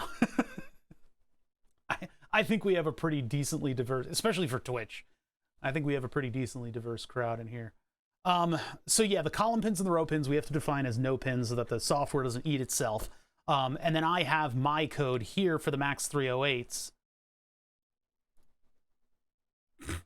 Domo Arigato, Mr. Twitch Botto. I thought you were calling me a bottom for one minute there. OLED pins, of course, we have defined, even though we haven't quite started using them yet. The diode direction is defined in here.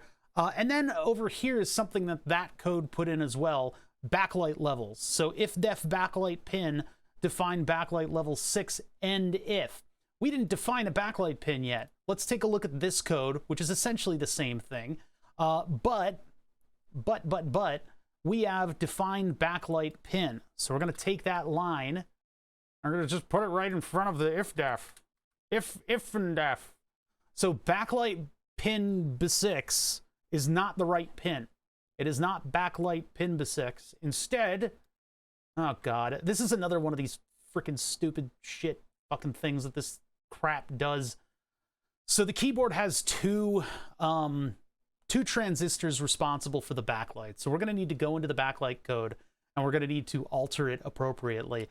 These are pulled up, so we pull them down in order to activate them.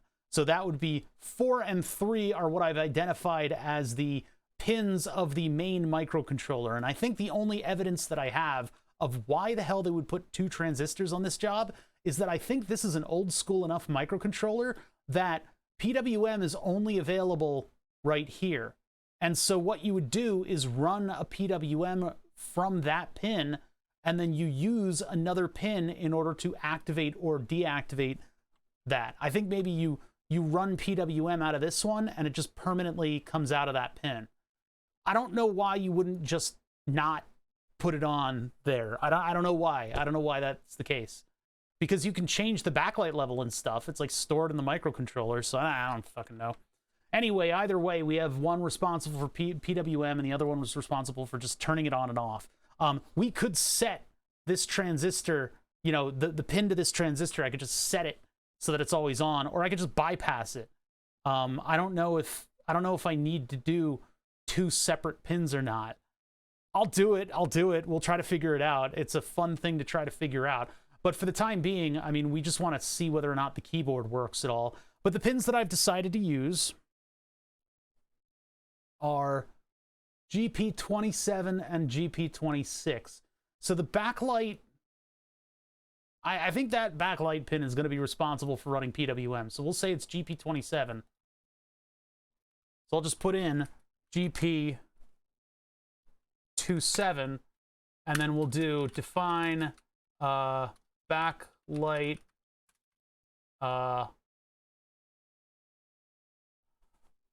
I don't know, backlight, just like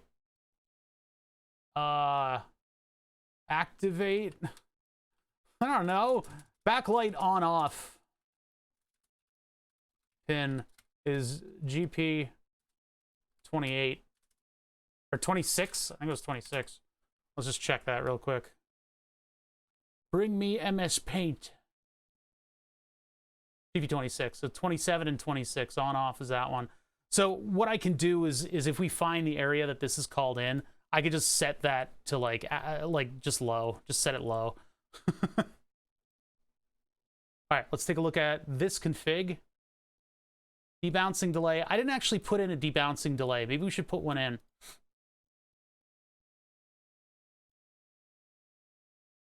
Oh, that's right. It's just debounce. Right. It yelled at me for that. I'll put that to 5. We'll just see how that works. Can you guys remember for me that we've set it to 5? Because I think when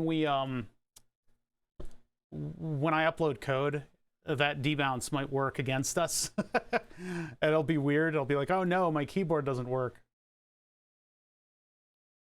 Define is command. Key combination for command. Keyboard report mods. Mod bit KC left shift. Mod bit KC right shift. What the hell is this? Keyboard report. Oh, that's so that you can use, what, like a command button? Huh. I don't really know. I guess I'll take it. I guess I'll do it. That was wrong. That was the wrong thing. I guess I'll take it. I don't know what it does.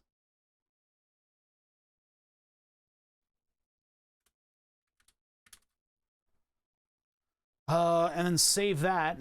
So those are all the modifications we needed to do to config.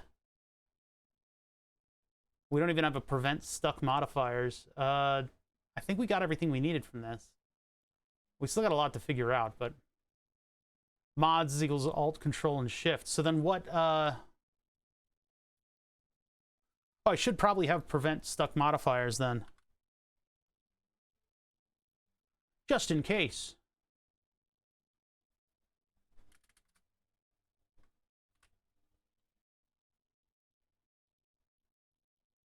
Locking support enabled, resync enabled, combination for command, etc., etc., etc. Row to column, yes. OLED pins, everything is set. So save that. Close config.h from the other file, close it from this file, although I'll probably need to open it again when I get confused about what pin is what. Back to the local disk C, info.json, we don't care. Matrix.c, I don't think this has a matrix C that we need to worry about. Nope. Really, that was it. That was everything that was defined. Are you kidding me? So where is the... It doesn't even have an MCU conf. MCU conf doesn't do a lot.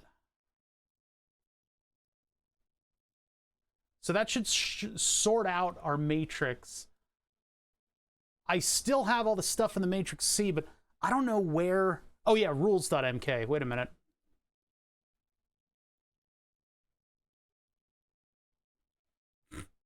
The dominatrices, not the matrices.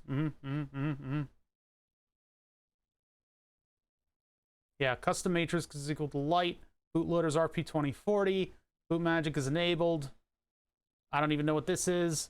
Let's see what this one has under rules. Make sure they're in the right order. Oh.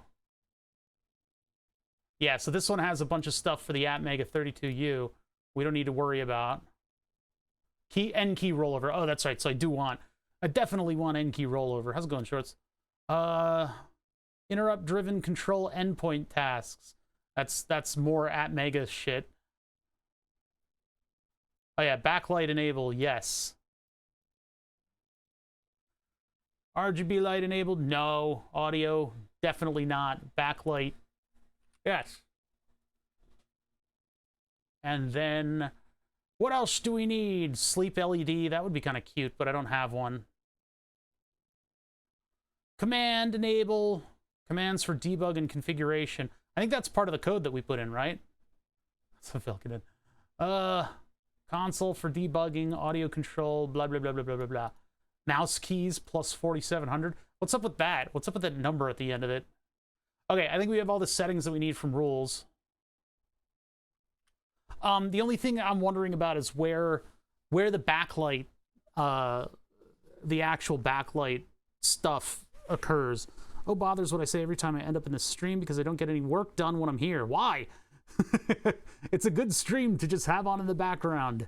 I know my place, and that's it. Is there something in the matrix file that runs the LEDs? I don't think so. I think I probably need another set of code in here, don't I? Yeah, our matrix.c is insane. We have the initialization for the muxes, and then we have read columns on row, and then just the matrix scan custom. Now the function matrix scan custom is set out in our configuration.c file. We called it out in config.h. Config.h. Or no, is it called out in our rules?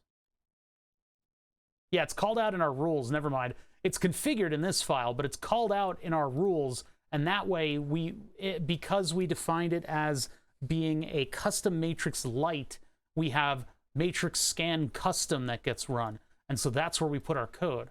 So in this, it contains the logic of activating the row using functions that I've created, and then it will go through and scan using, again, more functions that I've created. It will activate the columns and then load the pin status up into the custom matrix using the matrix row shifter, which was what I said earlier about how jarring it was to find like a whole number in this kind of code, because like matrix row shifter, if you drill down to where this thing is defined, it's the number 1.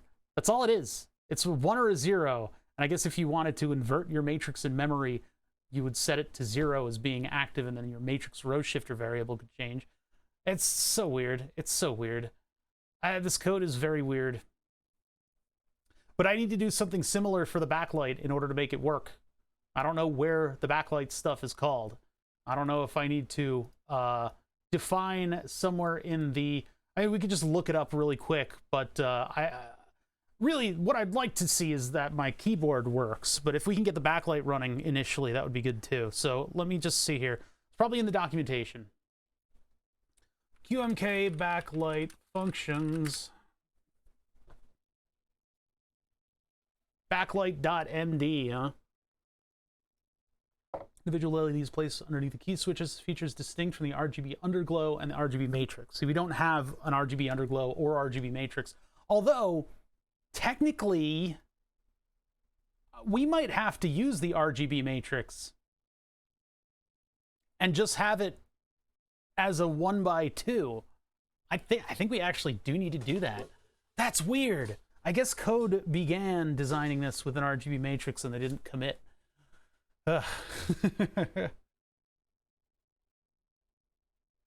What? IS31 something something something. Yeah, this is how we got to do it, I think. 16x9 Charlie plexed PWM LED matrix driver. Charlie plexing is insane, but it works. Charlie plexing is a weird way where if you're basically taking advantage of the fact that LEDs are diodes, and so if you reverse current a diode, it's just going to withstand that current and not illuminate. And so in doing so, you can quote unquote Charlie plex your LEDs, and you can save yourself a lot of pinout. But it's complicated. Damn, this thing can do a 144 LED dot matrix. Holy shit. I mean, we're not going to use this. We have 2 LEDs. I haven't been able to type on it yet. On the perforated prototyping board, well, I haven't checked out whether or not my soldering has worked. So I'm just getting. I'm looking to see what we can do with the matrix, the LED matrix, and the backlight. We won't do the matrix right now, but we'll look at that in a minute. Brightness of the LEDs, switching them on and off rapidly at a certain ratio. You should just say rate. Technique known as pulse width modulation, or PWM, by altering the duty cycle of the PWM signal, blah, blah, blah. Okay. The RGB matrix only uses that LED driver? Son of the bitch. That sucks. We'll have to see if there's any provisions for that. The MCU can only support so much current on its GPIO pins instead of powering blah, blah, blah, blah, blah. Most keyboards have backlighting enabled by default if they support it, but if it's not working, check your rules.mk. I don't know if I just need to like define that pin and set it as low, the other pin, and then we can just put the functions in there. I don't think I need to like, I don't know, just hold on. Let's see, backlight step, backlight blah, blah, blah. Configuration ID, backlight drivers equal to software, valid drivers, values, or PWM software custom. So I can make a custom. I think, you know what I'm going to do right now is we'll just set the activate pin when we configure the max 308s. I'll just do that, because I know that runs once right now, and that'll just enable us to test whether or not backlighting works at all. I'll just set GP26 to low. Yeah. Oh. Is that going to blow up with the microcontroller? Because if those pull-ups are to 5 volts, and I'm pulling down through those to nothing, Raspberry Pi, Pico.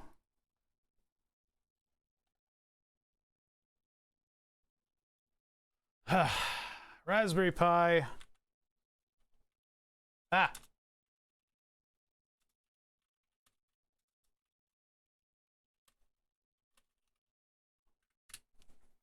5 volt tolerant. basic questions. Is the RP2040 5-volt tolerant? No. 3.3 for GPIO. I've accidentally connected my 5 volts. Is the pin dead? It depends. Can I buy the chip? Actually, you can now. Can I solder it myself? No. What else? Blah, blah, blah, blah, blah, blah, blah. Well, that pretty much ended that, huh? That's not good. That's not good. This is 5 volts on the pull-up. This is not 5-volt tolerant. That will be at 5 volts initially. We need to put 3 volts on these pull-ups. But when we pull it down, won't we be encouraging current flow like that as well? Oh boy, this is new. Let's see. Okay, so we're gonna have to modify that portion of the circuit, and that's right in the fucking way. Damn it. I didn't think about this. I didn't think about this. I didn't consider this. This is no bueno. This is not good. So, story is, we got power running from 5 volts to every single LED on this board. But the problem is, over here, we got the 2 transistors that are just sitting there, doing nothing. But they're sitting on 5 volts. Hold on, let me get this set up back over here, because we're gonna have to solder some stuff in order to make this work and not initially blow up my freaking Raspberry Pi. Actually, these go up to 5 volts as well. Uh-oh. Wait a minute. I got a little bit of a control signal problem here in my attachment of all of these LEDs. Because if I powered this up, which I haven't yet, I think it would blow up the RP2040. Why, oh why are these not tolerant pins? 1 step forward, 2 step back. It's true. So those are the 2 pins that are controlling the LEDs. There's a 5-volt pin right next to it, but these are the 2 transistors that connect to 5 volts, and those are the resistors that go up to 5 volts. And of course, that 5 volts jumps to the other side over here where it connects to the USB power input. So severing that line is not easy.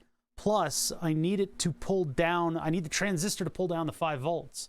But does that mean that when current flows through the transistor, and this is getting into circuit theory stuff, I think it'll be okay with this current flowing down from here through the transistor, right?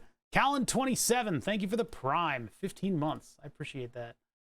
Because, okay, if I plug this in right now, this voltage line is going to be pulled to 5 volts.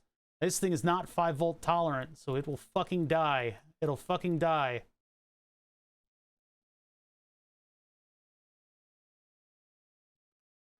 So, what can I do about that? I can put an opto-isolator on these 2 pins, and then I can run... But the... Okay, so 3 to 5 volt transistor, right? 3.3 to 5 volt transistor. I have a rough idea of the model of transistor, but the typical way that one can do this... Okay, so that is actually kosher. So when this would be the opposite direction, but I mean, well, no, this is what we have. We have 5 volts pulling it up, and then we have a 2N3904, just a jelly bean transistor. What's your WPM? I don't actually know, but I am a fairly quick typer. I don't want to involve more transistors into this. I guess I can. We can make a little flat circuit for it, and we can run 1 pin instead of 2. That way we could just throw PWM at this thing, and then it can activate both of these transistors. Brr, damn it.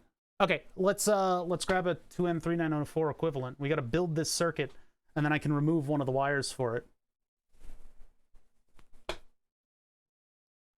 Mama didn't raise no slouch. I know what I'm doing out here. We just need to... God damn it. Wait a minute. But that means that would mean I need to do it for all of them. I don't want to do that. I need to do that for 5 connections for this thing as well. It means I need a shit ton more transistors, don't I? In order to turn these to 3 volts. I do have a level shifter, but I think a level shifter is a little bit overkill.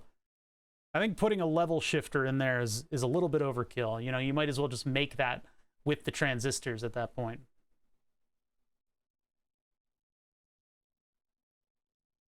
How the hell did Code make a totally 5-volt tolerant board? Man, that ain't fair.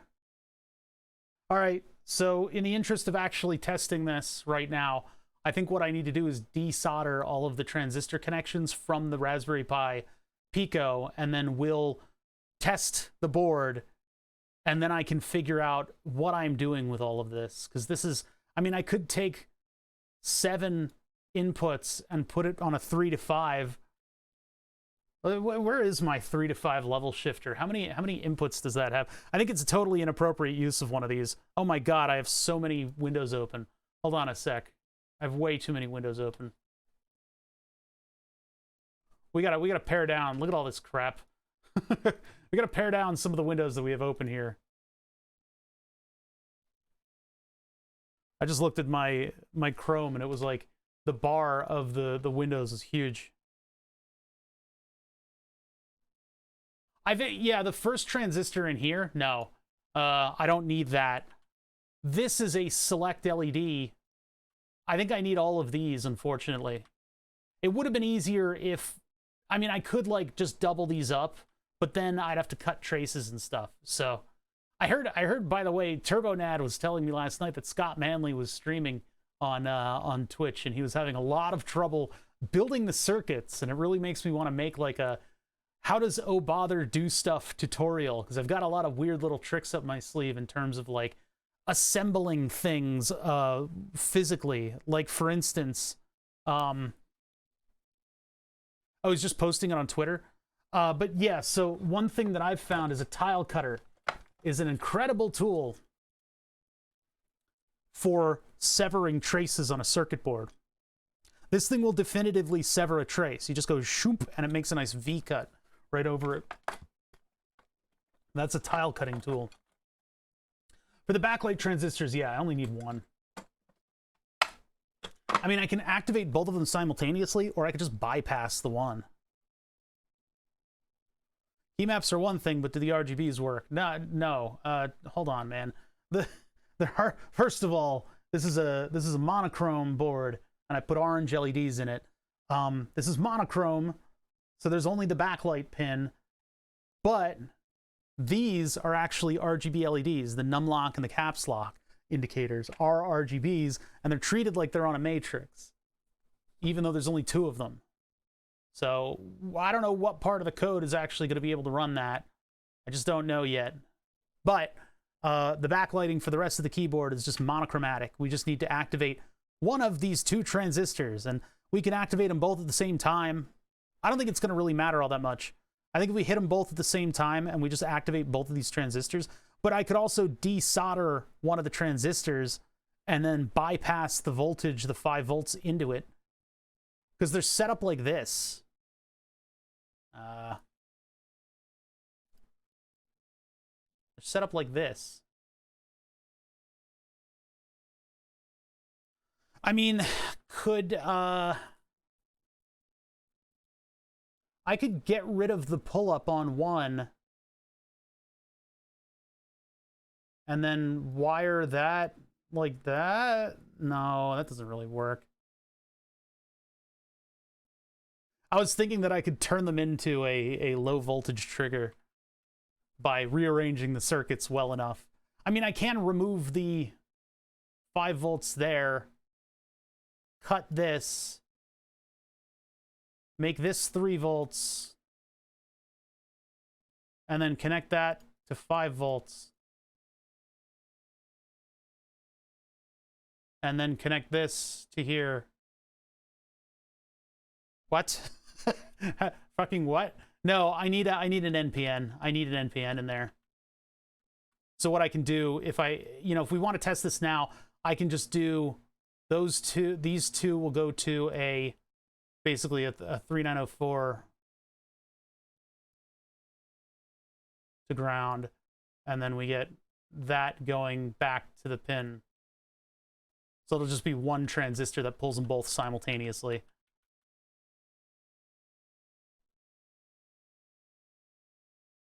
Backlight Pico, if you remove the pull-up, you can control it from the Pico without issue.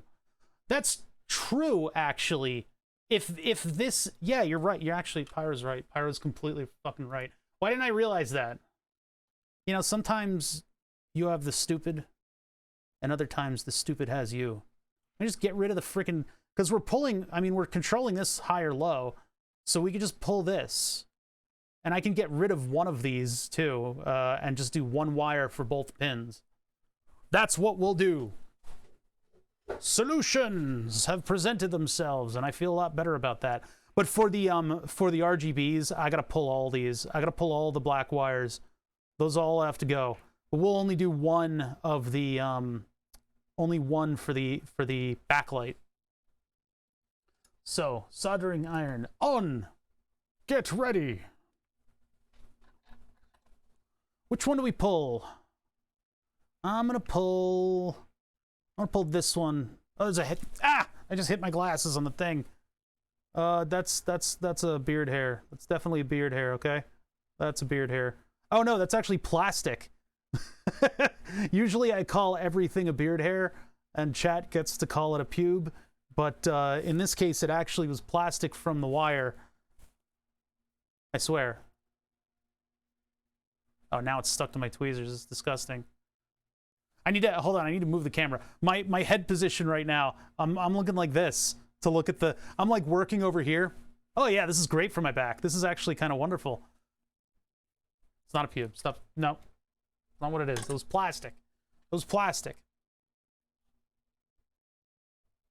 God, I am puffy from allergies.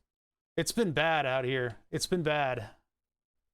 I don't think I'm allergic to my own dog. I don't think so. Maybe a little.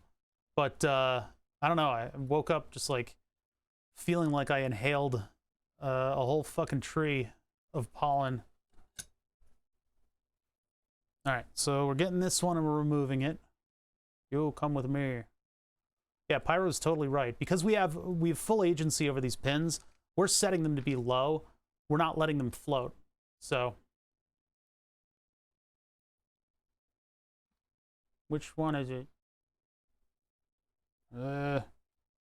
This one. Problem is, if I just pull on it, it's gonna, like, sever a bunch of connections. Oh, that was the one that was... God damn it. I had a 50-50 on that, and I chose wrong. I chose very poorly. There it is.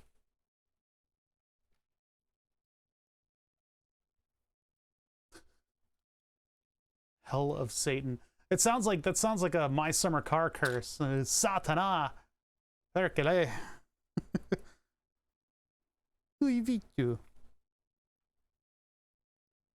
Okay, so I can actually clean up this area and just remove this entire thing.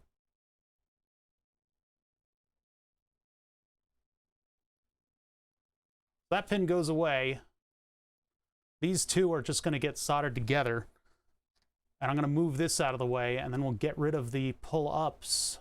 And then we'll just have two 3-volt capable transistors that'll get activated at the same time. Oh my god!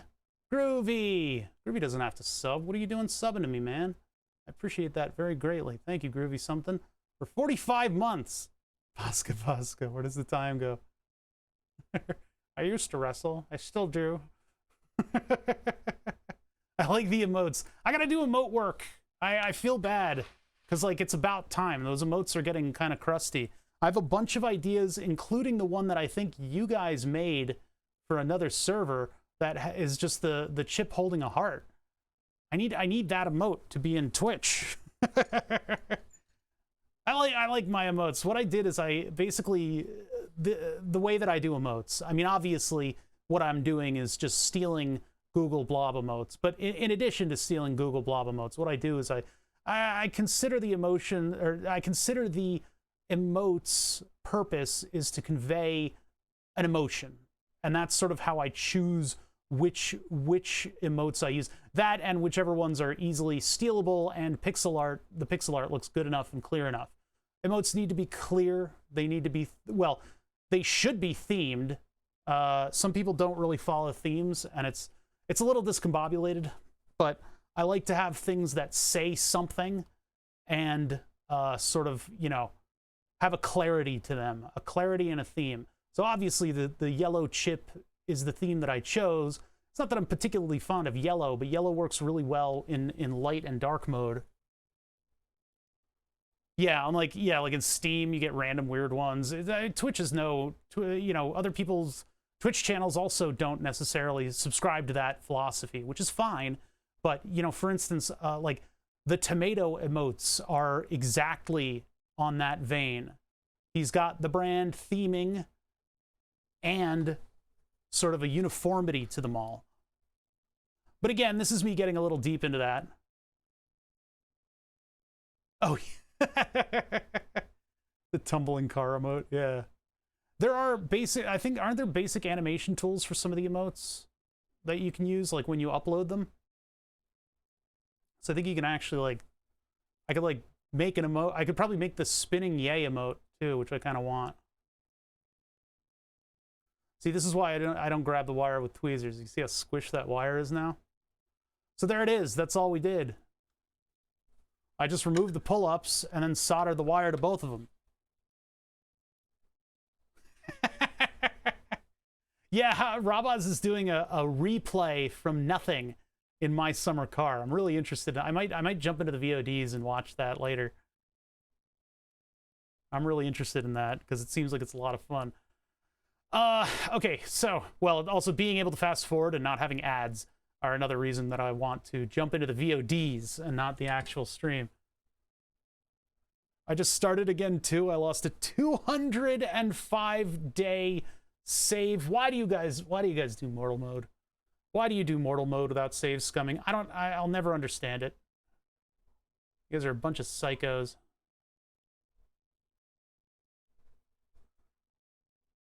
Moon has also been playing My Summer Car, and it has been a riot. It's been actually quite a lot of fun to watch, because he is in mortal mode, but he makes all the mistakes that we used to make playing the game. It's a lot of fun to watch.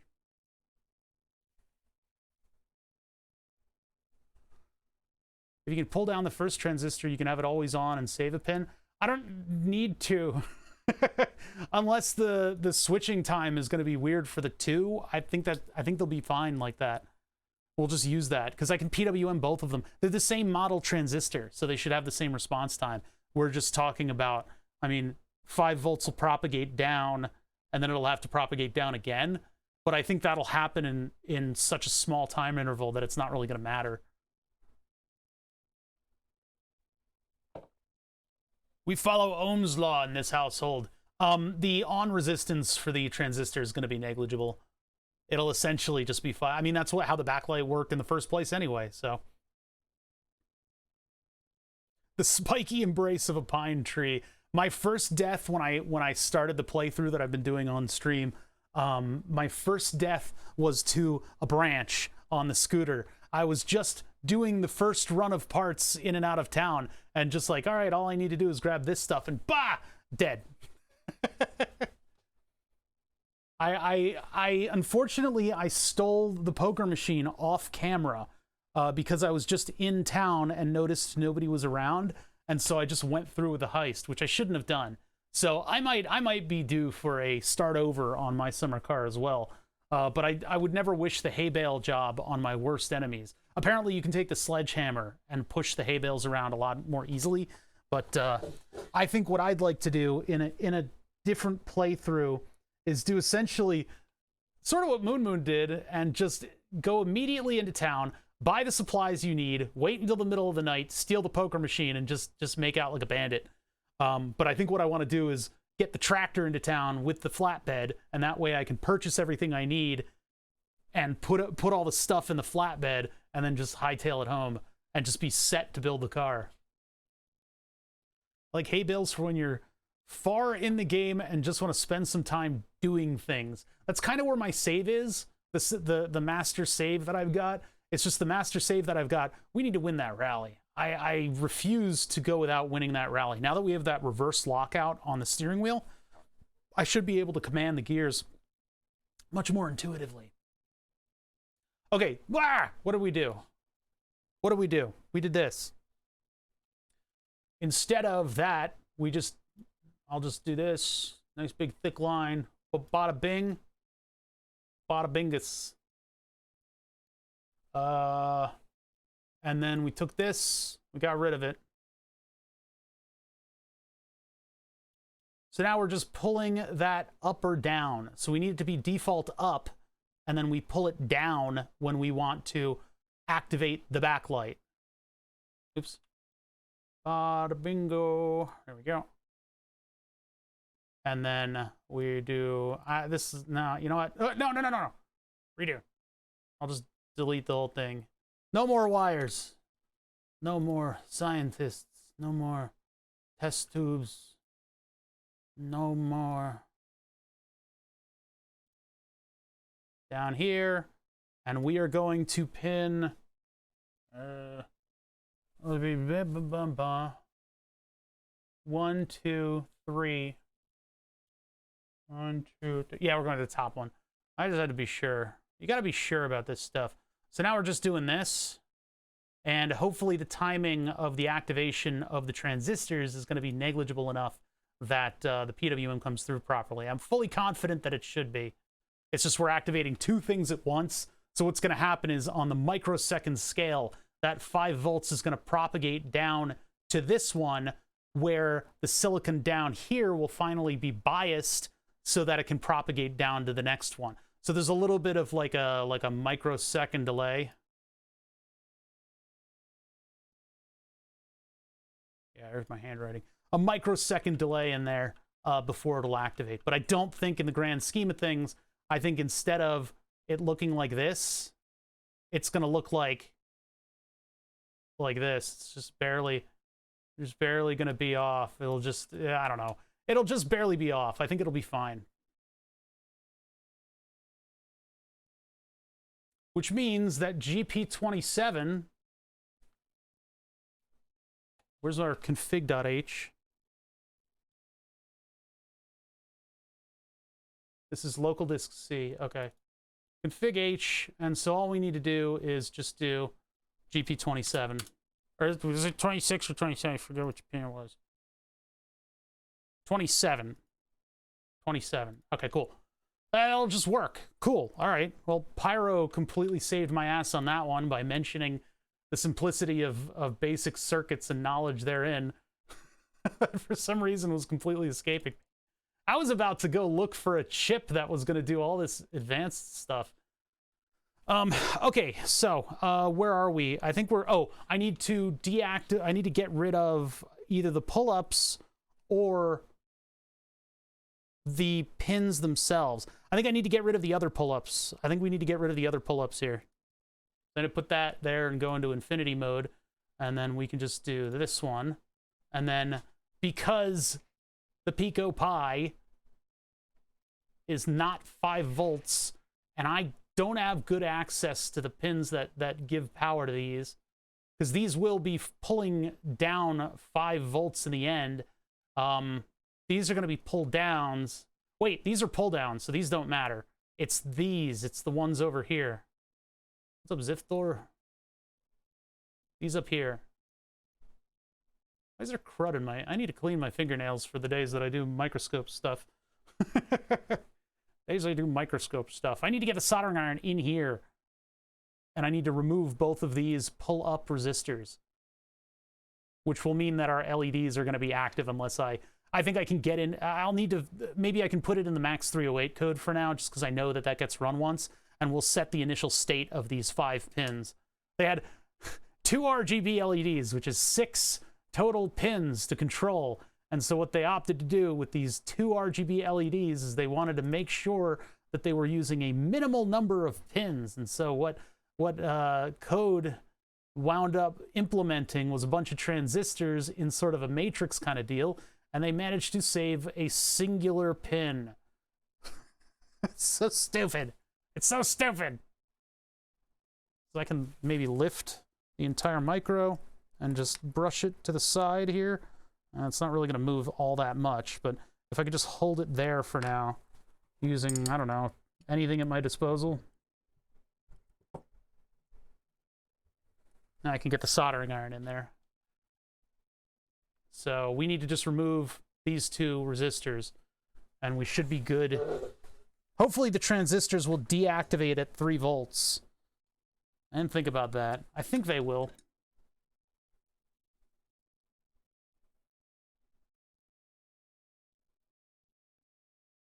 I'm just going to make sure the microcontroller doesn't fall on the soldering iron, because it'll burn through some of the, what do you call it? I'll accidentally burn through some of the wires. I don't want to do that. I've done very clean work up until now. It's all going to come crashing down. It's good practice to have pull-ups or pull-downs on your transistors, but with the microcontroller setting the voltage levels, I guess we don't need it. Because we've got full high and low control over this. We don't need to set this to like a float when it's not on. So can you please? Hello? Okay, what if I just hold the... This is such a small resistor, it should probably just be leaving. We are leaving! Okay, so there's that. Let's get the other one.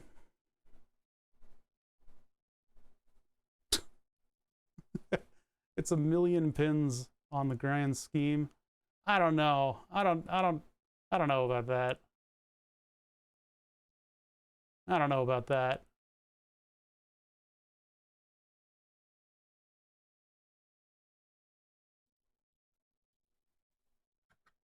All right, no more pull-ups.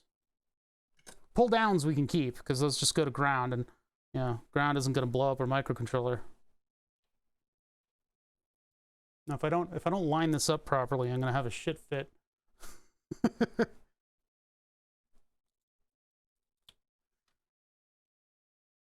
enough. Okay, so let's go back over here and let's go back to our code. That would be here. And I guess when we initialize the max 308, I'm just going to put in, see how I have all this stuff here.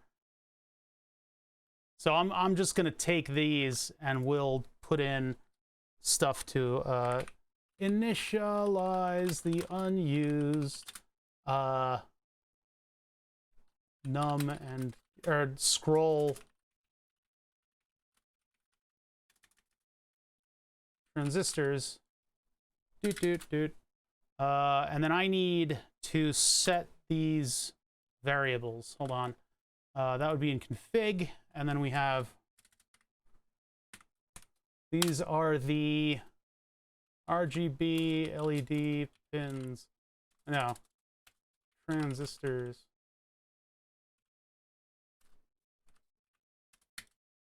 And then we've got, I need to make these up. Define caps pin is G. What pin is it? Caps is the one on chap, and so 22 and then 21 is num.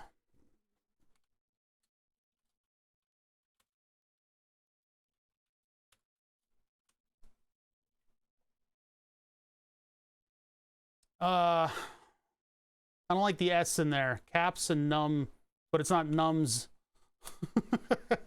Oh well.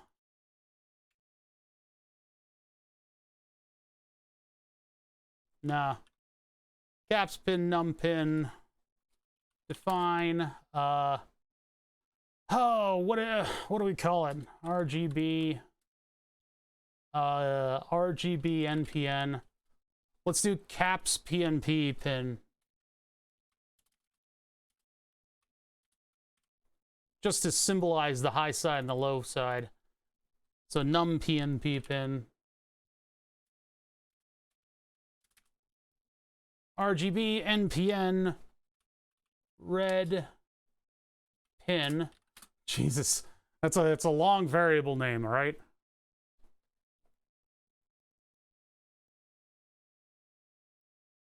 $18. So then we do red, green, blue.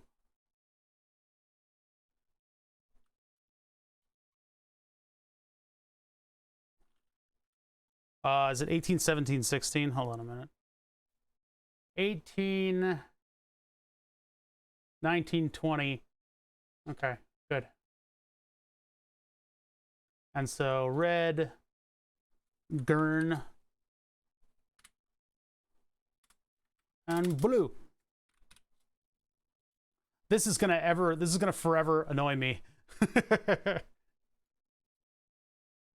Gonna forever annoy me.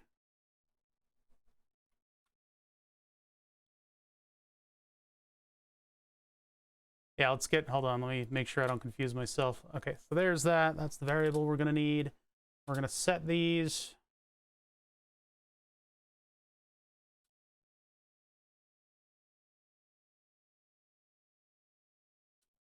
Let's do it afterwards, actually. So we're just doing this in order to initially initialize these things with something that we know. Just because I know that this code gets run once. And so this is where I can do this reasonably. I don't know. There's probably a better place for it, to be honest. Grab these again. And then we're going to write the pins either low or high. Now, the ones that need to be low are the PNPs. Sorry, the NPNs. The PNPs need to be set high.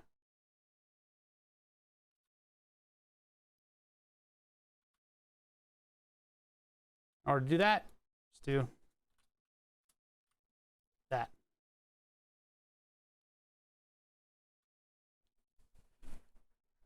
So that'll just deactivate everything.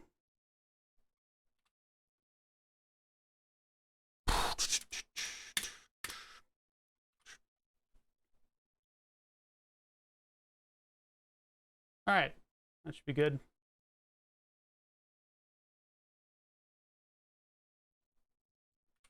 Okay, so now I think we're good to load code onto this thing. Presuming that, you know, the transistors keep us from blowing ourselves up. keep us from blowing up the keyboard. Because remember, what we did is we just got rid of the pull-ups and downs on these things. No more. No more. No more. No more. Or no, those stay. Those actually stay. We don't, you know. So we might have trouble actually activating the RG and B. Maybe I should make it initially just light it up blue so that we see something happen. Then again, we have so much else to vet out right now that I think we're just gonna go forward with this and see what happens. Control S, my master document for all the bullshit that I've done to this board. There's a lot of terrible things, but at least we kept track of some of it. All right, let's compile. I think we're ready to compile. Hit the up arrow because I can't be asked to remember what commands do what. Come on, baby. Daddy needs a new pair of shoes. It's thinking. It's thinking about, you know, where it stands on this whole thing. What am I going to do today? Oh, no! Prevent stuck modifiers is no longer a valid option and should be removed. Oh, my God.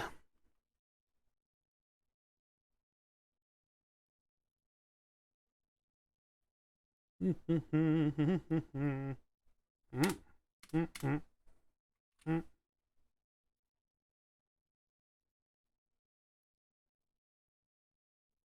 is it actually going to make it even though there's an error, or is it going to? I don't think it'll kick us out for that. Hello, are you still there? Is the screen 3 volts or 5 volts? I'm gonna have to run those screen wires directly off of the microcontroller, huh? Probably. What is it doing? Hey man, you wanna like I don't know, like compile code or anything? Or are you just gonna like sit there, I guess? Or not, just not gonna do anything? Okay. Here we are. You're just gonna sit there, huh? You're just gonna sit there and just not. What is it? Help? Hey, bud. Penny for your thoughts? Any farthing? I mean, maybe I could control C it, but I don't want to. I want to control C it if it's actually doing work, but I have no other indicator about whether or not. I mean, my RAM usage is the same. I don't know why I have 2 RAM monitors on this thing. I guess because of that memory leak that one time. There's an error where if you install the audio drivers on this board, on the motherboard that I have in this computer, there's like a memory leak in the drivers, and so in the middle of a stream, my computer would just be like, ah, and then die. Oh, there it goes. How do you get to the different keyboard maps? Uh-oh. / new line at end of file. Huh? Matrix.c. Keyboard motherboard config error / end of file in the matrix.c. We got this to compile before. What could be wrong with it? Did I like, I don't think I misclicked. Where's the offending /? What have I done? That's that loop, that's that loop, that's that loop. Matrix.h, max 308, quantum. Maybe it's not in this part of the file, hold on. Make finish with theirs. / new line at end of file. Define is command, line 82. We only get to 75. Oh, config.h. Hold on. No, it's a config error. Yeah. Yeah, give me a minute. I got it. 82. Define is command. Why is there... Oh, is it supposed to be keyboard report mods, mod bit, left shift, mod bit? Do I want to, like... comment that out? Is that what's going on here? Wait, why is there a / in this too? Keyboard report mods equals mod bit KC left shift. I don't... Left and right shift pressed at the same time does like a keyboard. I don't know what the hell this line is doing, to be honest. Is command as that. Don't remove the slashes. Add an empty line at the end. Like that? Or inside of the parenthesis.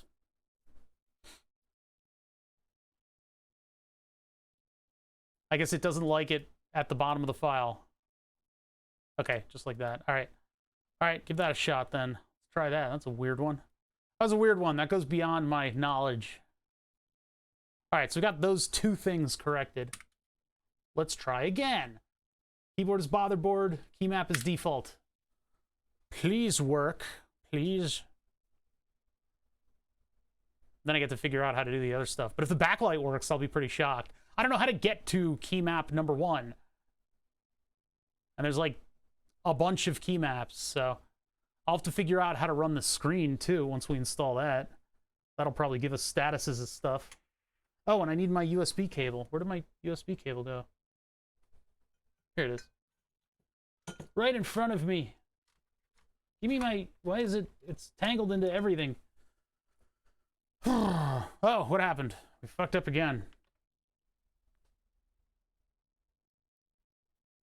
GPIO.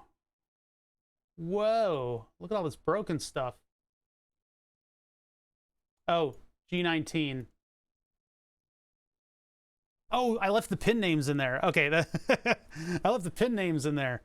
Let's go back to our Max 308 driver, which is just where I decided to put this stuff. Yes. And it should be GP, not G.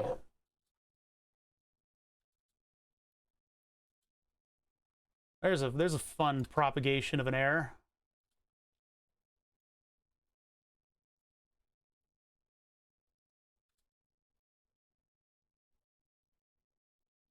.5 volt might get to the Pico and fry it. I don't think so. Because there's the activation of the it depends on the transistor. If I fry a Pico, it's not that big of a deal. I don't think I'll fry it though.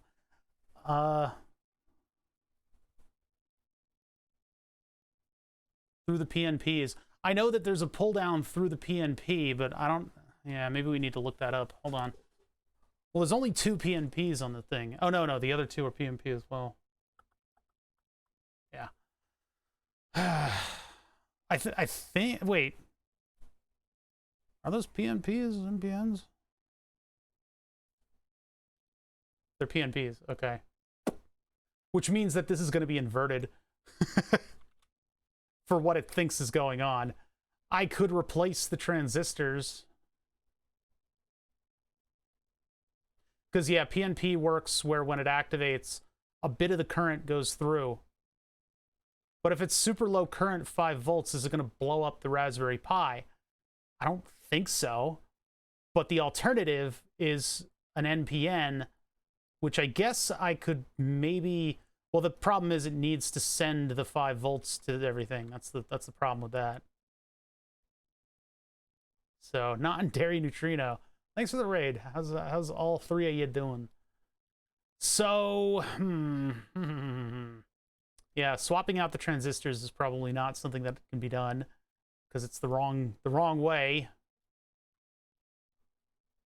NDN raid for my PNP and NPN. NPN.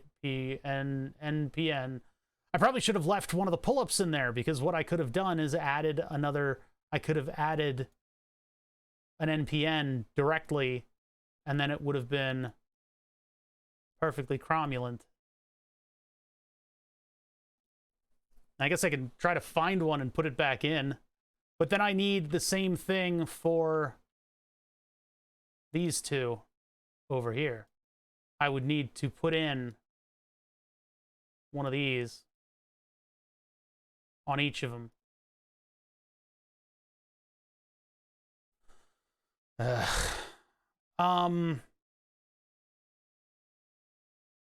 So let's just do a quick little look up here. PNP 5 volt to 3 volt.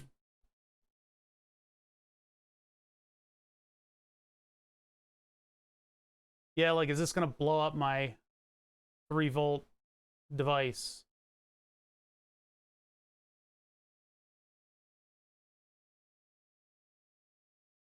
GPIO 3 volt supply, not tolerant. They always put a resistor in there too. I don't have a resistor in there. Maybe the resistor might be kind of important, huh? Well, they didn't have a resistor in there for their original schematic. The hell's that? That's a different... Yeah, I don't know. I don't know what's going to happen then. It might be okay.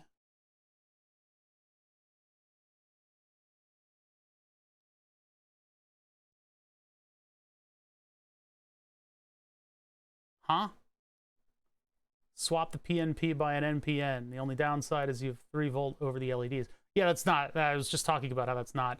I'm not going to have like a master resistor that I have to pull down all of the LEDs through. I know it would be kind of interesting, but no, I'm not going to do that. Yeah, in the past, I would use opto isolators. I got a couple opto isolators that I guess I could use, but it's like I need 4 of them, and then I've also got to find all of the LEDs that or all the resistors that I just removed. I don't know where they are. They're all over the desk now. They're probably in the dry sponge, and then I can't differentiate them from other resistors anymore. Ah, this sucks. I think maybe we just try it and see if it explodes. If the on current bleeds through the transistors and destroys things when I give it the option of being pulled down by the microcontroller, because I don't think that the current flow in this direction is going to be all that severe. Although people typically do put like a current limiting resistor on the transistors. And the fact that we don't have that, well, I don't think this thing will pull it directly to 0, will it? It probably will. I mean, I could make it into an input pull down.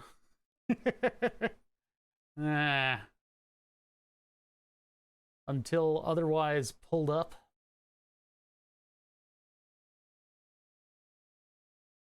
Let's try it. If we break the RP2040, then we break the RP2040.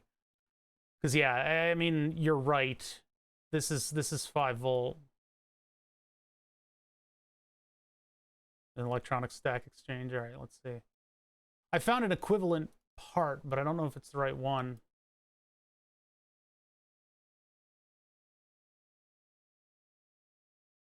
Ugh. I don't like it. Yeah, it would be to add the extra transistor in there.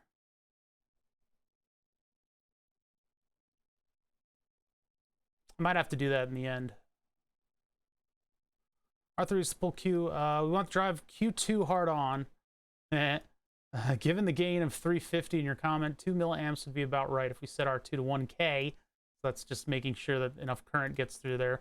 We'll get 9 milliamps, and that will be sure to do work. So 9 volt, 9 milliamp. R3 just has to pull the Q2 base high when Q1 is off. So that means it could be 10K. Without any leakage through Q1, 10K will be fine. 100K would work too. Q1 only has to switch about 10 milliamps. So we can ensure that it's turned hard on with 1 milliamp. That's at the 10K. Base current, 47K would be fine. You're saying the paragraph above what I'm reading? Temptation to think we could do the same trick with a PNP transistor as shown in figure 1B, but the problem is that the emitter-based junction is always forward biased. This will apply the 12 volt to the chip output and destroy it. Fuck. Or if there are protection diodes on the output, the current will flow through the protection diodes into the microcontroller supply, shown as in 5 volts in this case. The effect of this current flow is to turn on Q3, and the load cannot be switched off. So much easier with MOSFETs since they don't leak. Yeah, but we don't have FETs on here. We've got transistors. All right. All right. So that bubble's popped. That bubble had popped. We cannot do this. We cannot do this. Now we don't have the pull-ups anymore. I need to find the pull-ups and put them back in. I don't know where they are. Shit. I think we're just going to remove all the LED pins and we'll compile this and see what happens. Just in the interest of moving forward, it looks like I'm going to have to dig through my supplies and provide PNPs for this. Or, sorry, NPNs. So it would be basically put one back in.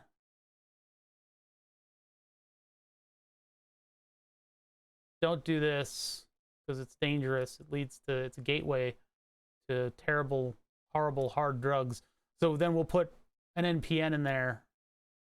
And that'll do this. Just like that.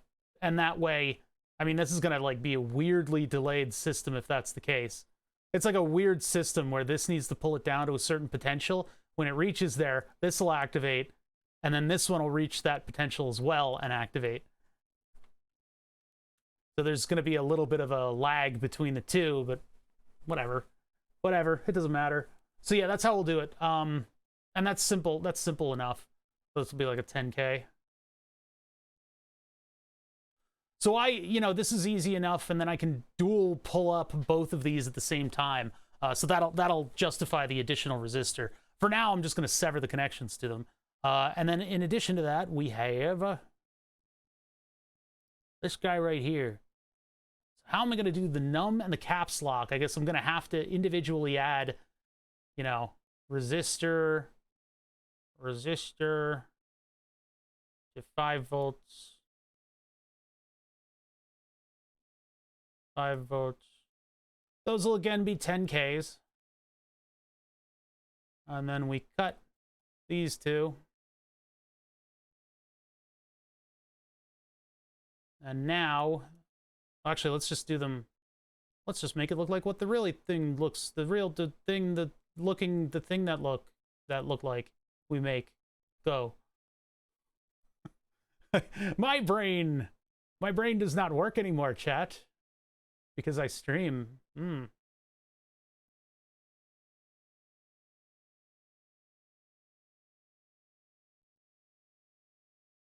Little arrows and lines define all this stuff that we do here. Our hieroglyphics, if you will. Oh god, that's very sloppy. That's very sloppy and I should feel bad. Start over!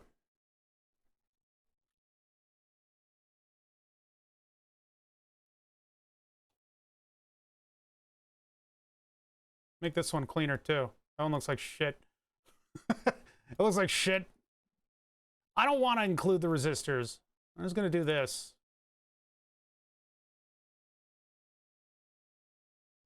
I think turning that on and off is going to be just fine without a resistor, maybe. I don't know. Do I need the resistors in there? I don't remember. Probably do. I probably do. Anyway, all right. So these two get this goes up. Resistor to 5 volt. We get the dot here, and that goes out to here. Then we go arrow right there. Which way is it? No, the arrow's on the outside on this, isn't it? No, is it like this? I forget which one it is. Whatever. I'm not even gonna draw the arrow. I'm not even gonna draw the arrow. Let me do this, and then we very elegantly put that around there. We put that to another one that goes to ground. And then that goes up and very elegantly just fucking drives through it. Let me get 5 volt here. So I got to build all this circuit element off somewhere on the board. I just have to basically glue transistors down and then find like a positive voltage area down to ground. Okay, yeah, that's what I suspected. Okay, so that's what I have to wire up. The 3904 equivalents that I have, do I need a current limiting resistor so that the Raspberry Pi isn't putting too much into ground, power into ground? Probably. I should probably sneak a 1K on these.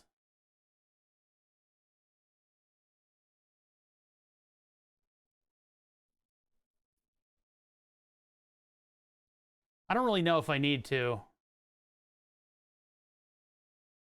Certainly the original microcontroller didn't do that with its NBNs, so I don't know if I really need that. I'm gonna leave it out. I'm gonna. Oops, redo one. Oop.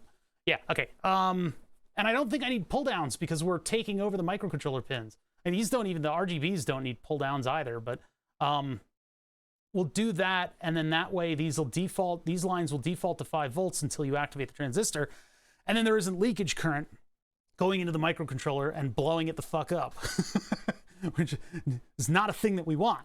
So I wonder if I think I can build these circuit elements on top of the Raspberry Pi. I think I can scooch some of the wires over, and then I'll build, I can glue down the transistor, and then I can put the resistor on top of it, all on the silkscreen layer of the Raspberry Pi, and that way the wires that need to connect to it are right there, and I can just connect it directly.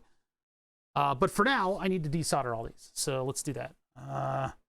Let us go to this camera right here. I don't even know where my OBS went. Oh, there it is. There's my OBS. Hello, OBS. How you doing? over to that. I need to see who the hell's blowing me up right now. I gotta look at that. Okay, cool. Yeah, let's just get rid of the wires that are on this right now, and we can just see if my key map works at all. Unfortunately, we won't have the backlight or anything else to look at. We could probably, I mean, I could put like a scope to the backlight and see if it's working. I mean, or I can go, I don't want to go all in and just build the circuit right now, because we don't know if anything else is going to work. We're barely able to keep from blowing this thing up with 5 volts, as evidenced by what we just did. So I want to at least get a little bit more of a test in first.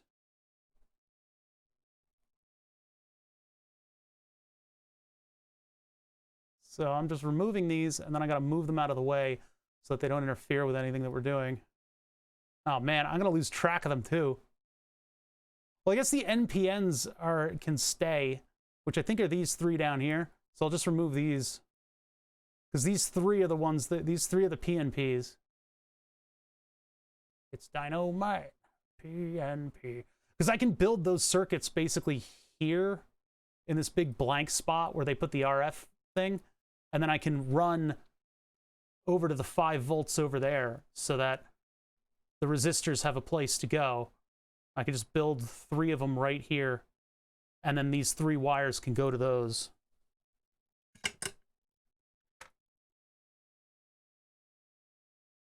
Yeah, that's the 3 wires that I gotta watch out for. Okay, cool. All right, so we're ready to, I guess we're ready to try this thing out, huh? I'm a little sad that we lost those resistors there before we realized that it was a no-no. I had nothing to do with realizing that it was a no-no. That was Pyro actually correcting himself, which is great. I'm glad he did, because otherwise we'd blow up our circuit. What is the...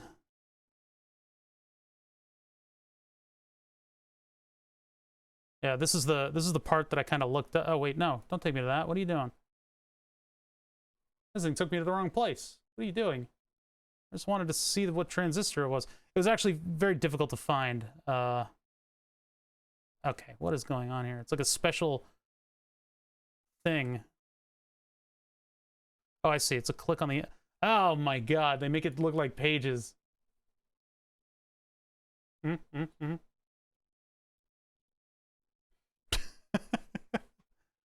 Collector breakdown voltage 80. Cut off current. Jesus. Collector emitter saturation voltage VCE 100 negative 180. Turn on. Oh god. Where's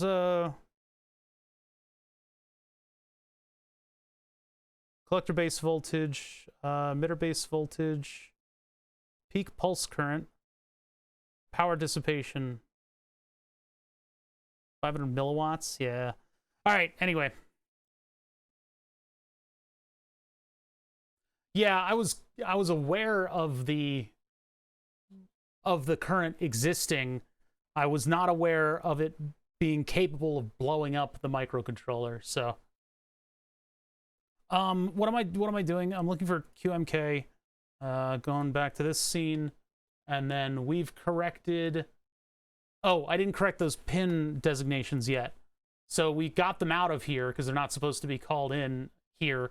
So we save this, and then I need to open up the max... No, not the max 308. I need to open up config. Is it the... Yeah, .h. Config.h, and we go all the way down here to where I've said G, and it's actually supposed to be GP. Because it's GPIO. GPIA. GP. Okay. Save. Okay, cool. So we rooted out a couple little errors there. Let us get it all ready to go. And compile. And now we know that we won't blow up our microcontroller via LEDs.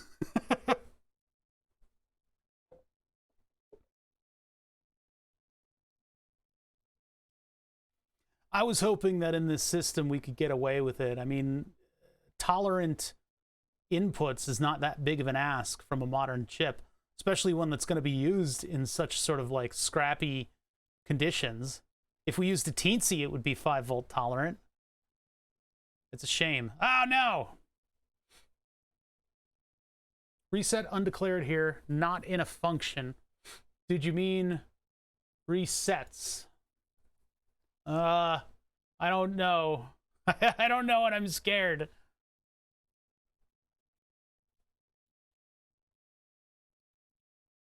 QMK reset key code.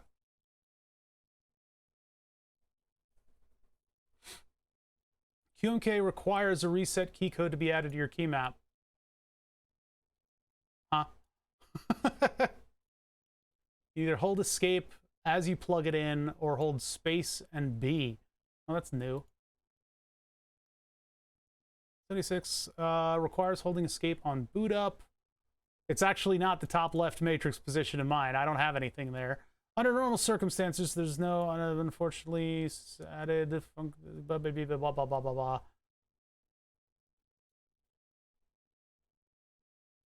How to assign reset key combination. Holy shit, it worked. Okay. I have 2 functioning layers, then I get to a combo. Press. Freaking awesome. I feel like a wizard. That's cute. That's very cute. This is my first foray into QMK. Okay. You can put it on a layer that's accessed blah, blah, blah before your reset does its thing. You can use the tap dance feature to require multiple presses before the keyboard goes into reset mode. You can make a macro that checks whether other keys are held before putting in the key code. Okay, Jesus Christ, that's way too extensive. The first option is probably the easiest. Put it on a layer, okay. But what is the QMK key codes? QMK key codes.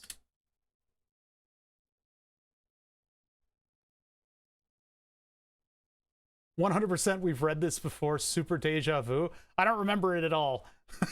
I have literally no memory. No op. Enter, escape, backspace, print screen, etc., etc. Close application equals no. Control F, reset. QK reboot. Reboots the keyboard. Does not load the bootloader. Is that what I need? Put the keyboard in bootloader mode for flashing. Debug toggle. Clear EEPROM. QMK compile keyboard make. Oh my god. Do I really need these? Do I need reboot? I mean, it said it needs reset, I guess. All right, so this is in my key map, line 39. And it would be the reset key. Wait, what was that? Was that a different error? What was that one? Note, in definition of macro key map. Oh, I see. It's just referencing where it's... Okay, so we need key map, default, edit, and then we need KC. It was like line 30. Oh, God. My reset key is reset. Okay. Control F, reset. So is this one. Why is it... This is throwing an error.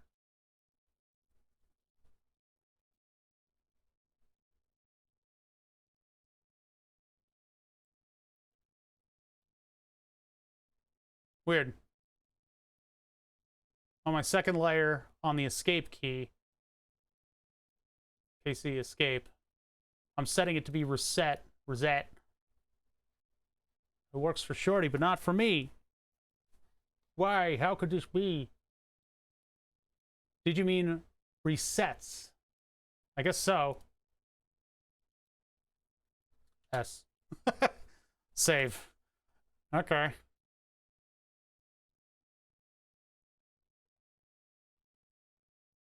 That's seems a little nitpicky there, software.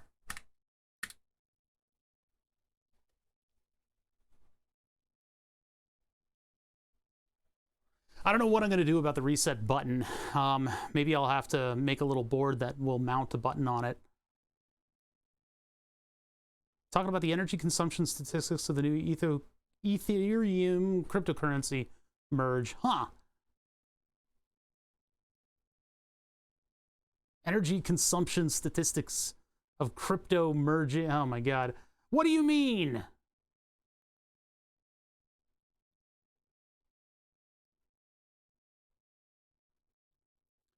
Resets type def.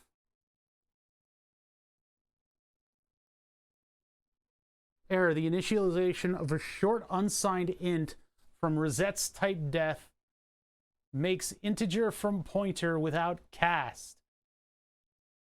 Defined resets. A bunch of bullshit. This is a bunch of bullshit. That's what this is. Why are you like this? All right. What is this thing's problem? I don't know if we need like a better, okay, reset there. Clicky reset. Resets frequency to no. I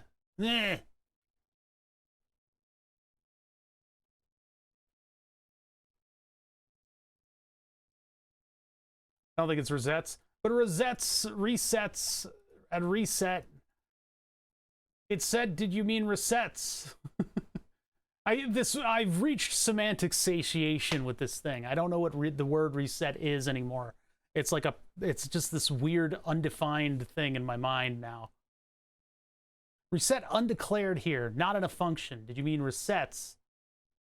What is the key code for the reset? I mean, there's the like 4 different boots. Okay, hold on. Let's take this back a layer. This is keycodes.md, so this is everything. When finding a key map, each key needs a valid key definition. Fine. Reboot. See, the resets have... That's audio. What? Why are there only 2? Reset. Is this case sensitive? What the heck? Okay, all right. I'm having a breakdown. There was like a whole category in here for resetting. That's recording, macros, grave escape, Casey lock.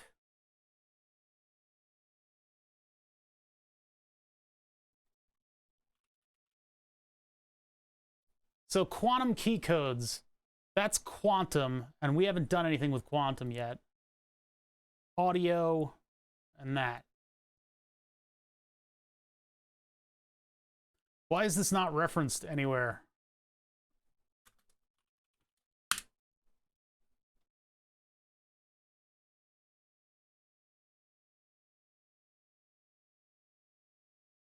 QK boot? Quantum mechanical keyboard. Like, I don't know what quantum is, and I gotta learn about it. I haven't read a lot of the stuff. So, QK reboot, when did they do that? Why isn't it in anything? Where were the key codes? Here. Keycodes.md. I guess they updated it here. It would be nice if the compiler was like, hey, bud.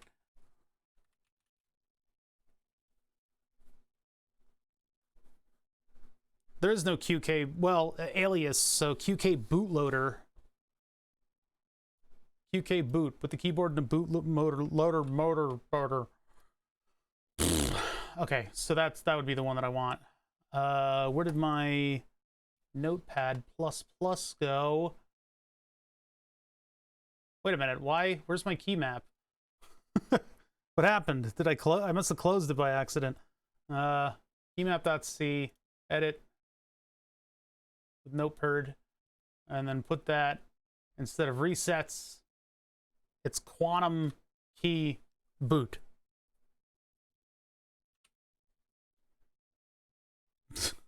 God. Yeah, the state of it is unknown until it's observed, in which case you're influencing it. All right, that was weird. Thank you for the help on that one.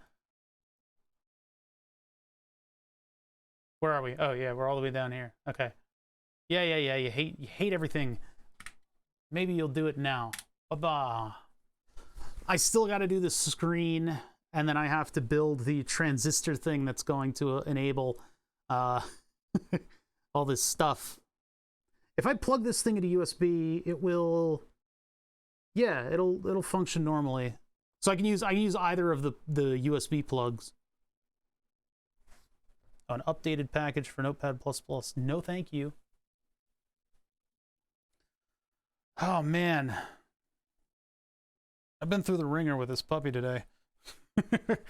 For those of you that don't know, at the very beginning of the stream, I had the puppy down here, and she was a little stressed out. She didn't know what the hell was going on. It was the first time I had her down here and in the cage. So, Notepad++ always wants to update. Well, you know. If you know, you know. Ah! Why? Something with a PWM that it doesn't like. PAL mode? What in the PWM output disabled, none, enabled, null? PWM config, clock frequency, excess elements and scalar initializer, 256, period and ticks, blah, blah, blah, blah, blah.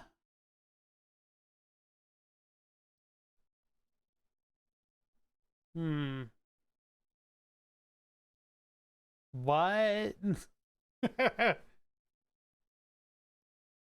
Error unknown type, PWM config, clock frequency. Was there bad math done by my 6 steps of PWM?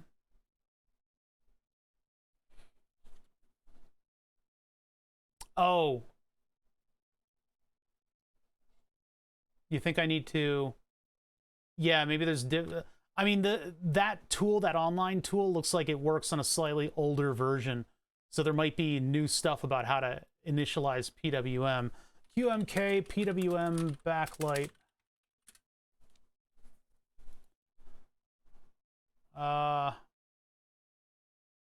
Backlight on or off, step through the blah blah blah. Functions, backlight toggle, backlight can enable, disable, step, increase, decrease, level, get backlight level, is backlight level, breathing toggles, backlight pin.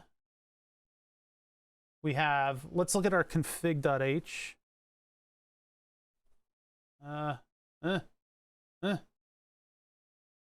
I edited the right yeah, I did. I edited the right files. We're looking at config.h, edit with the right thing, and then double tap, reset LED GP25, timeout 500U. Huh, interesting. Okay, rows, columns, blah, blah, blah. Backlight pin. Backlight level 6. Backlight pin is GP27. Caps lock indicator using backlight. That'd be kind of neat. Backlight breathing. Oh, that's a cool one. Breathing period. Backlight on state. Oh, that's a neat one because we actually do need that to be. No, wait, that's actually gonna be back to 0, isn't it? Ugh, what is the, like the ifs and end ifs, we don't need that. So I'm gonna put a define in there. Define backlight on state is 1. I don't think that's gonna help it, but backlight limit value. Default level. Default breathing. Having the backlight do the breathing all the time would be very annoying. Backlight default level is going to be like 3.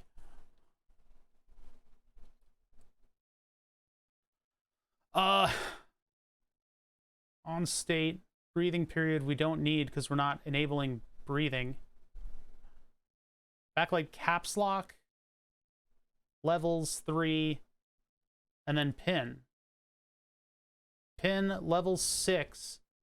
I don't know if 6 is like a... Maximum is 31, excluding off. Okay, so 6 is fine.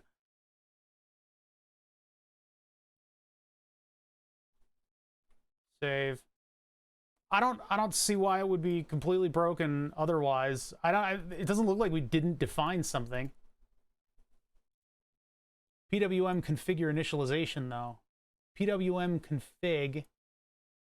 Unknown type name PWM config. PWM clock frequency. Is there something wrong with the RP2040 PWM? QMK RP2040 PWM. Bah. This is just the thing. This is just the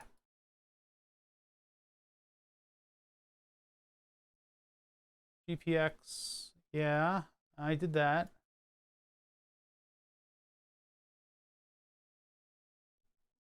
Didn't they have code for backlighting in their example, the Adafruit one? It's possible. Text data, blah blah blah blah blah. Let's go to the next one. Look at macro pad. Is there anything to do with Gherkin?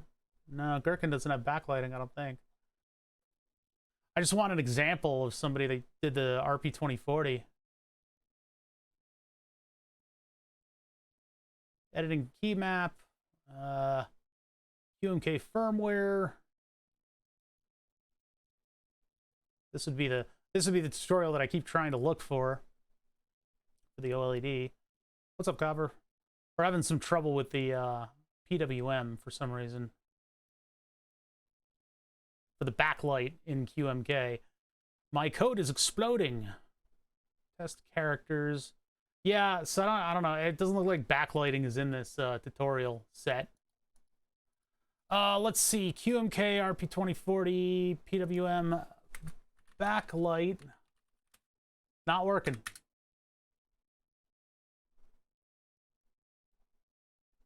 Sure, great.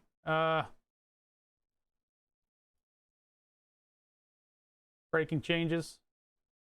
Finally picked up support for the 2040 board. Effectively did mic drop with 2040. Massive set of... get out of here. Jeez. What I set the backlight driver to.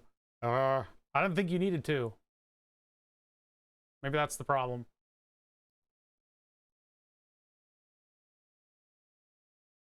Yeah, here's where they mentioned QK boot.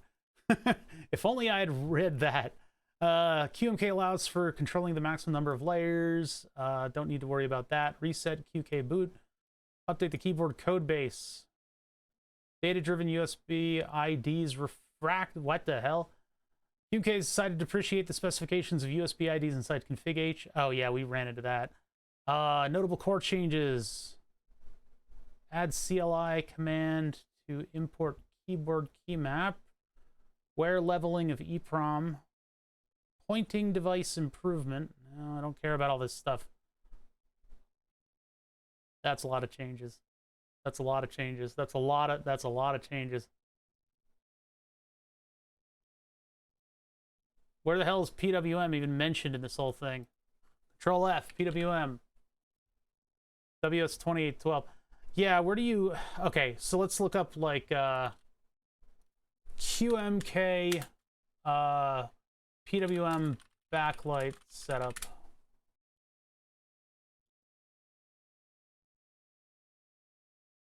I mean, I thought we'd get it in here, but we looked through this to make sure that everything was properly defined.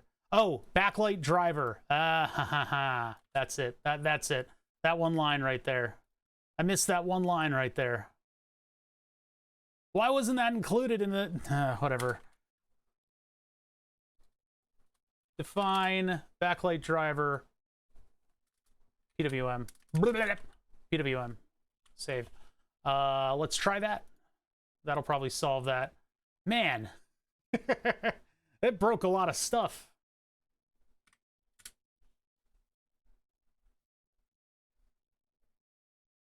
Wait, rules dot... Uh-oh. Did I put an equal sign on? Whoops. I was typing too quickly. Backlight driver PWM. I think, I don't know, does it need to be in rules? Hold on, save that, and then let's go to rules. I don't know if that's, I don't know if I was working too quickly for that. To select rules.mk. Oops, oopsie daisy.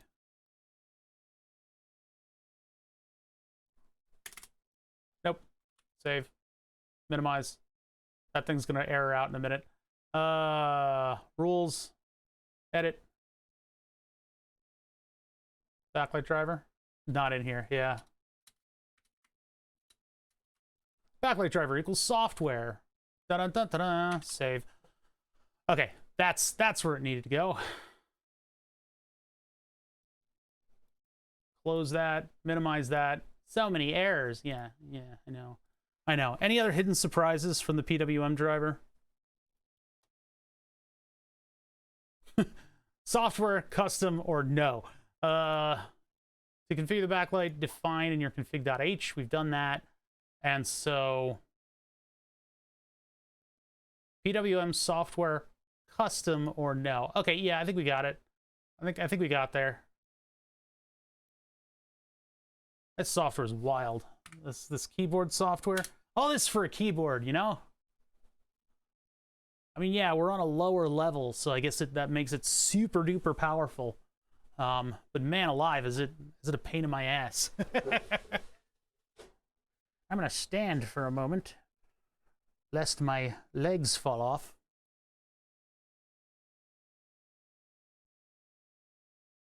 Bada bing, bada boom.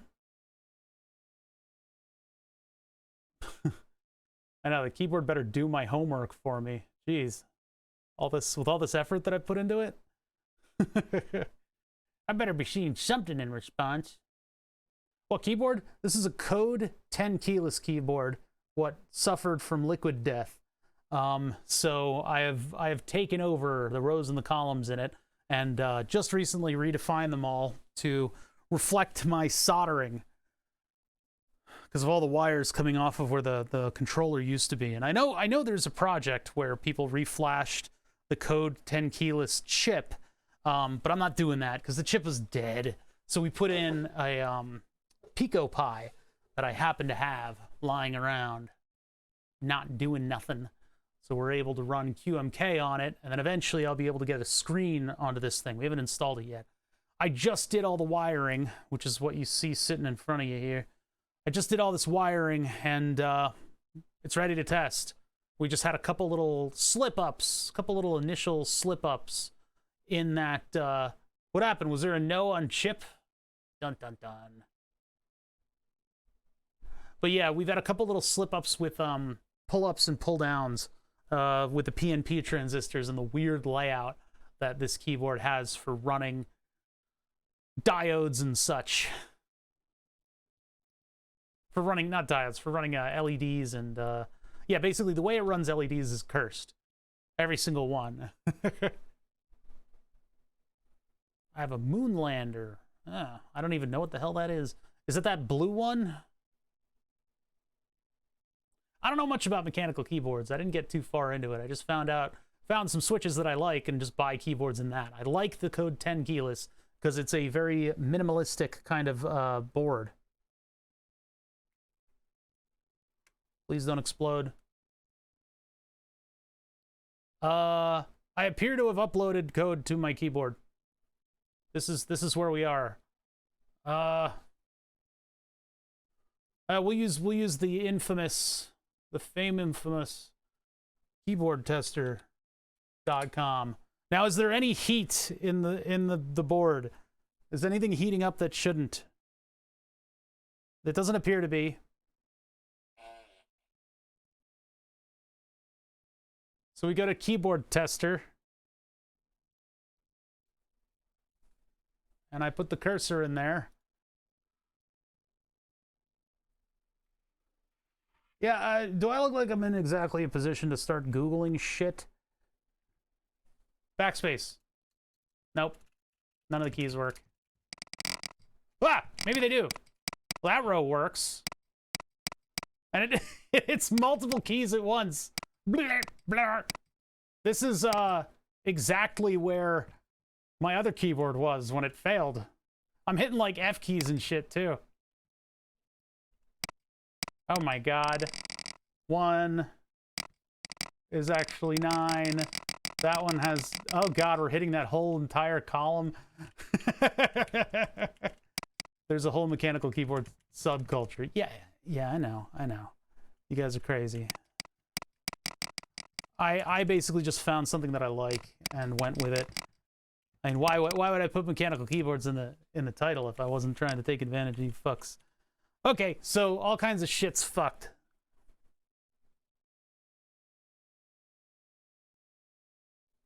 But it does work as a keyboard. At least I have that established somewhat.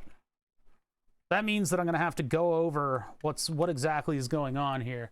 The possibilities are limitless given what we're trying to do here. Basically what's going on is I've taken the original processor and I've replaced it with multiple Max 308s. The 308 is just a chip that I happen to have around, and we did columns and rows, and then I had to reorganize some of the stuff so that we had a reasonable number of columns on the keyboard. The Code 10 keyless has a very strange layout when it comes to the columns and rows. It's not just a grid, which is apparently supposed to be an intelligent way to do it, but let's see here. Were the LEDs flashing when I pressed keys? I hope not. God, I hope not. I mean, we're configuring these as input pull downs. But then the question is, are we running the port expanders properly, or are things shorted together? I hit one key and it would activate like an entire row, which is a little weird. I had row to column specified. My soldering, while slightly sloppy, is pretty clear. I don't see any potential snafus aside from potential shortings out over here. At least we know USB is fully fine, right? All the way out to there, USB is completely fine. A little bit close in here, but I don't see any reason why that would be hitting like 55 keys at once, you know? Because, I mean, our method of doing this is by scanning through the rows and the columns, so I don't know. It doesn't really look like whatever shit destroyed my keyboard before could destroy it again. You know, I think the thing I addressed that destroyed it was that the chip just got water all over it. That's LED stuff over there. It's mainly just this. This is kind of where the errors, I think, would come from. Like, is that enable pin properly situated? Yeah, that's soldered. This would be the column select and the row select. Well, these are the columns. The blue is for the columns.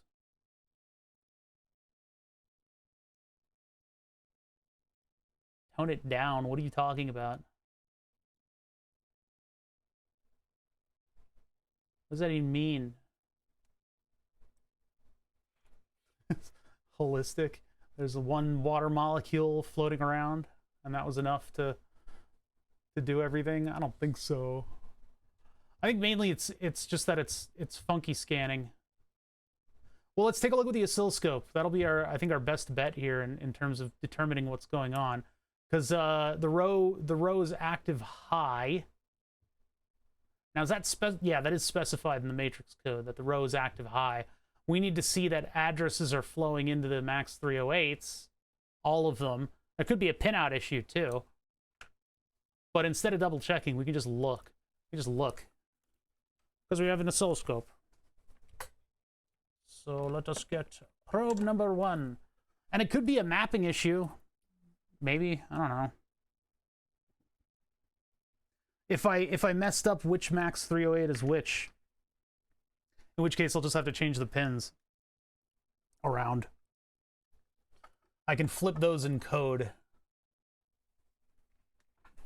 All right, I guess I need the keyboard to be active while I do this, so I need keyboard tester to be up on the other window. Oh my god, where is that window? Keyboard firmware? No, that's not it. Keyboard tester. Did I close it? I think I closed it. Yeah, let's just do it in this window. Keyboard tester captures your keyboard presses so it doesn't affect other stuff.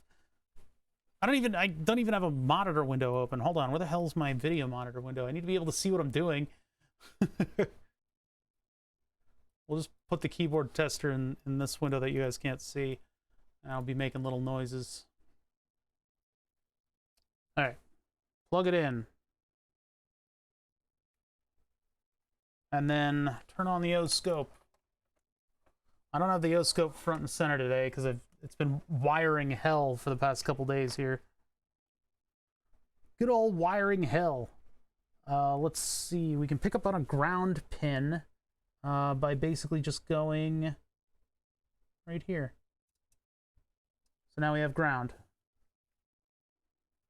I mean, this isn't exactly clipped on, but that'll do. All right, so we're just going to look at one channel. I'm not going to hook up multiple probes. I don't have a logic probe for this thing. But we'll just take a look at A2. Or no, A1 is dead. A2 is dead. A3 is dead. This one, that one's functioning. Wow, there's a little jitter on that. So that's its setting address pins. So for some reason, the entire first one isn't getting any signal. That address pin is fine. That's why we were activating one row. That one's fine. That one's fine. This should be positive. And then these are the keys that I would hit. This one is negative, correct. And then this one's also negative over here. Good, good, good, good. Okay, so the entire first, the row selector is not working. And it is all three of the pins aren't sending a signal. And there's no evidence of anything on power. Power looks good. Okay, so that's the problem. The max 308 for the rows. Check to see if it's coming out of anywhere else. Oh, there's a PWM. What's going on there? Why is those? Where are those? Oh, maybe these are the pins. Yeah, maybe I signed them wrong. All right, that's probably the problem, is that the pins are assigned wrong. Okay, so then we go to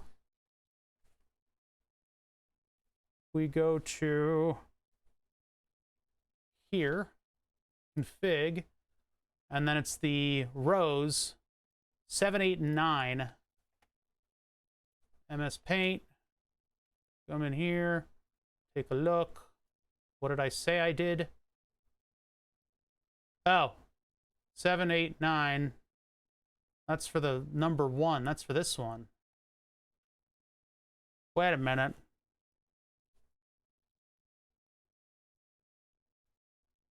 Rows and columns. 10, 11, 12. I think maybe I'm like off by a couple pins.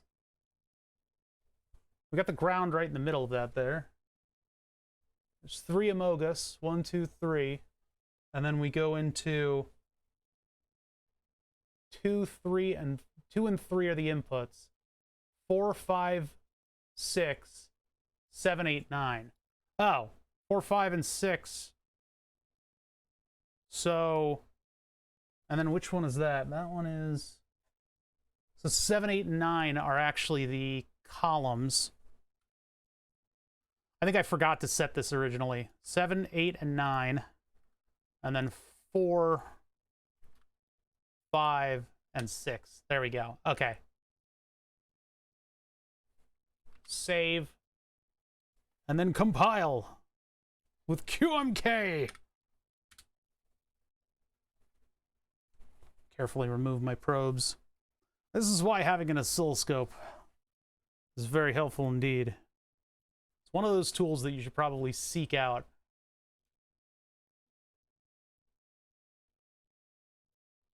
Yoink.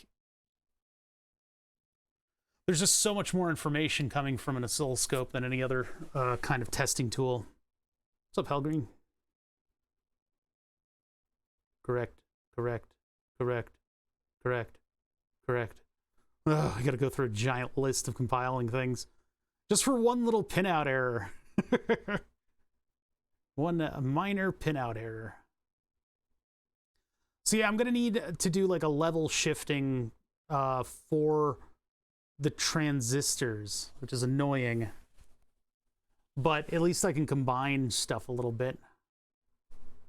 And like, for instance, the pull-ups I can have on the Raspberry Pi board. I don't need to have them all the way out by the transistors individually. So that'll help it a little bit.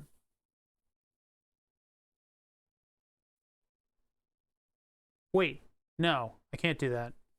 I need to have them remotely, don't I? Ah, man, I'm gonna have to go through my Brillo pad and remove the resistors from it. Not Brillo, Scotch-Brite. My little brass mesh dry sponge. What contains a couple of the surface mount resistors that I've removed. Because I can do... I probably do have resistors in my beard, yes. That is a distinct possibility in this case. I don't have that size of resistor on hand. I didn't use any solder braid to remove them. I just did the heat the whole thing trick.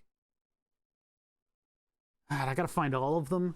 There are probably some other resistors from when I did the other circuit component removals.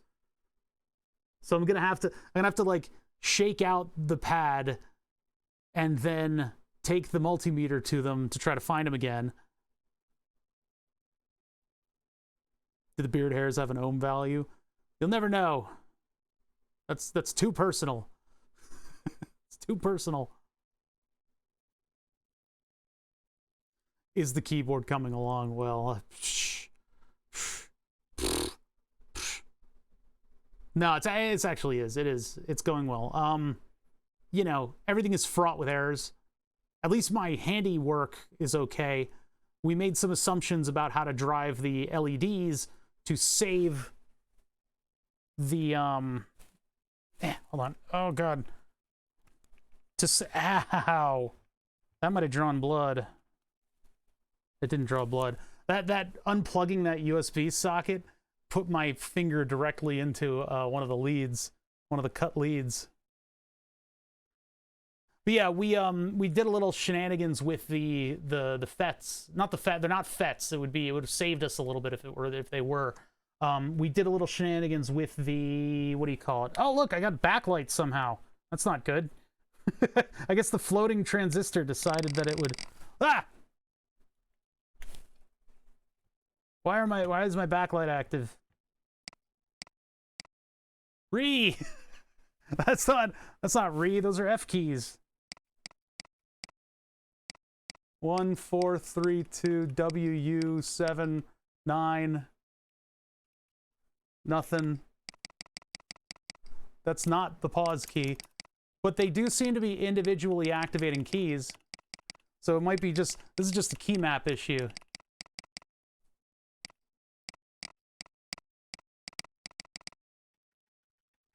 Somehow shift is also being activated at the same time. I can adapt. I think I hit caps lock somewhere along the way.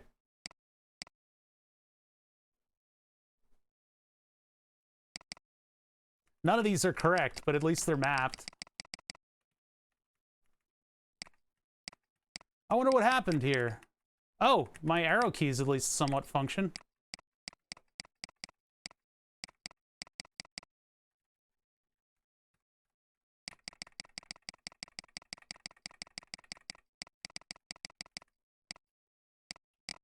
Scrambling the caps is an interest. Yeah, what do you do? It keeps thinking I'm hitting F5.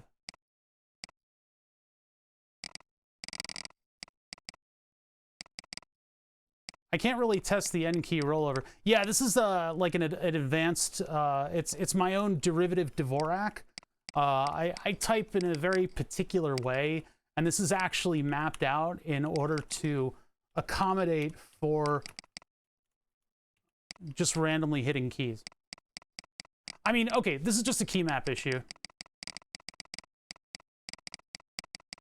Yeah, it's a very specific layout, and I would thank you to not make fun of it, please, because it's very special to me. It was invented by an old man that I found under a bridge, and he actually communicated it to me through a series of splashes in the Schuylkill River.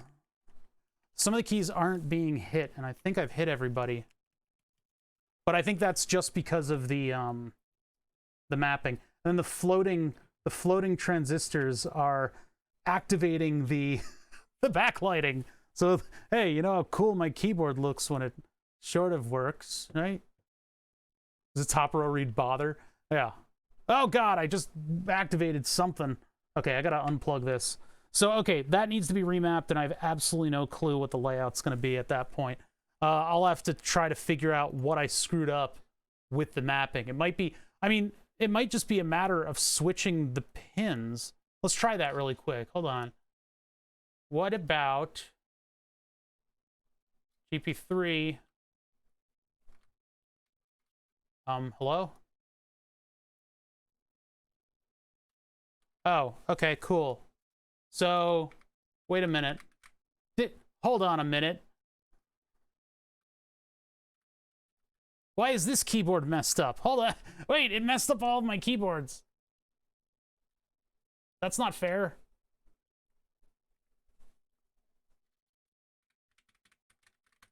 What the fuck? Yeah, my normal keyboard does no longer works. It's not functioning properly. I can't use the keyboard on this machine. Cool. That's great. Why did it remap? How did that happen? What the fuck happened? Why?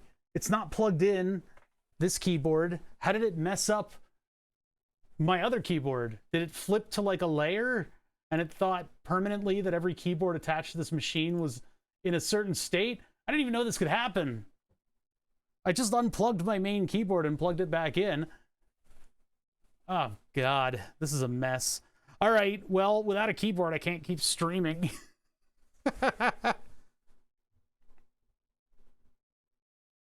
Just calling it to flash. What do you mean?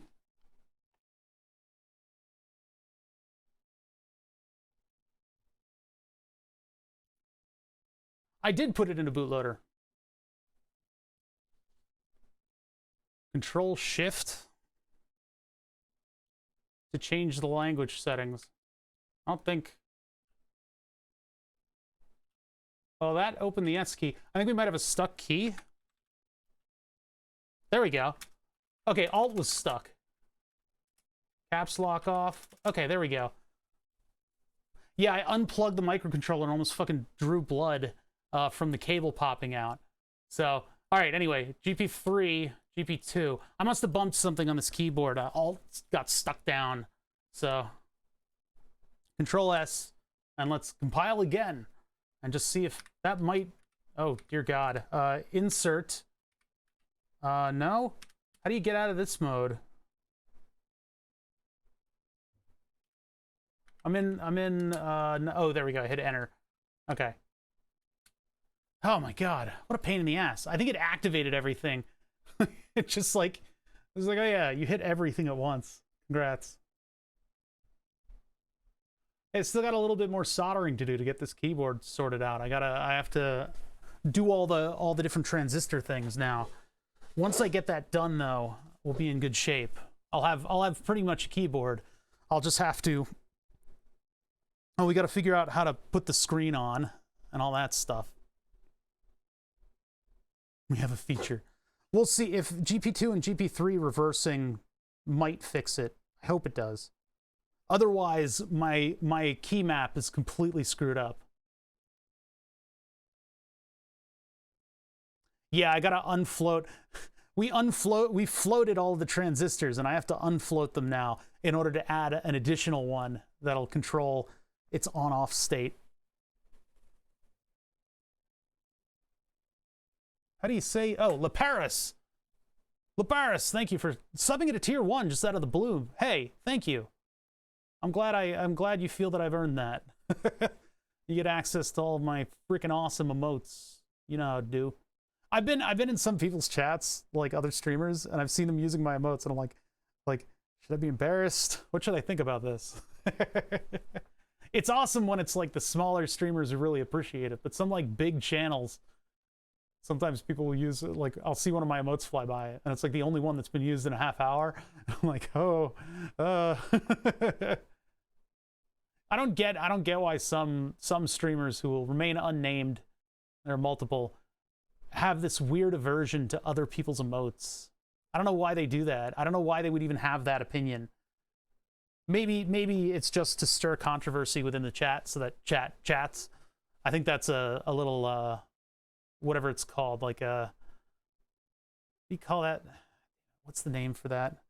Oh, user engagement thing. Oh, geez, why did that take me forever to... Whew. Chat, my brain doesn't work. I don't think my brain works. My keyboard might work, but my brain doesn't. It don't work good no more. I did beer crates somewhere and someone said based to me, and I was like, oh no, I'm not slacking modding. I don't think I've been called based for anything I've ever said on the internet, and I'm okay. I like that. I'm okay with that. I think it's mostly a case of why are you paying somebody else for emotes when you could pay me? I don't know. You know, I mean, some people are obsessed with brand, and I think these streamers want their stream. Oh wait, we can program mode. They want their stream to be their brand, and so they don't like seeing other brands in their streams. But I think mostly it's just to stir the pot. I think that's most of what why they're like that. Okay, so once again, all of the LEDs are active. I gotta watch out for these guys. Once more, the Jedi. Okay. Go to keyboard tester. Yeah, I like, personally, I love seeing everyone else's emotes. It's too lonely just having your own emotes. All right, reset. Tilde. 1, 2, 3. Oh no. 4. Oh no. 5, 6, 8. 8 is OP. 9. That might be a short.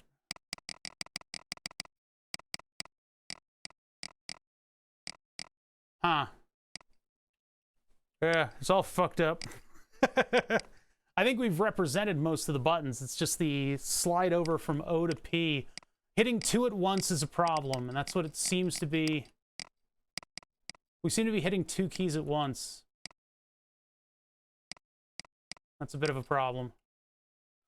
The other question is whether the rows and the columns are properly configured. I wonder if maybe I need to swap the pin numbers.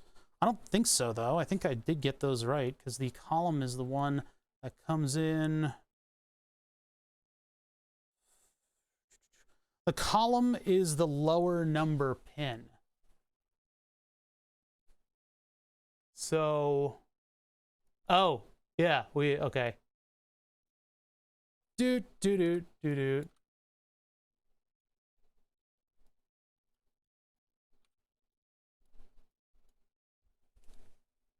Oh, rattling coming from the stool because it's right up against the fan. Okay, so we were flipping the wrong thing. We were flipping the columns and the rows at the wrong times. That's why we got double presses. I'm gonna go back to GP2 and 3 being arranged in this order. And then we can just hit flash as long as I don't hit anything on the keyboard. Kind of a weird state. That was weird how the one keyboard set all of the modifiers of the other keyboard. I don't know what that was about. Because I unplugged it. I guess they just got stuck in that state. The only thing that sucks about this is it takes forever to compile. C'est la vie. At least we know what the problem... Like, these are very clear and easy problems. Did I saved that, right? Uh-oh. Wait a minute. Control C to cancel. Hold on. Control S. There we go.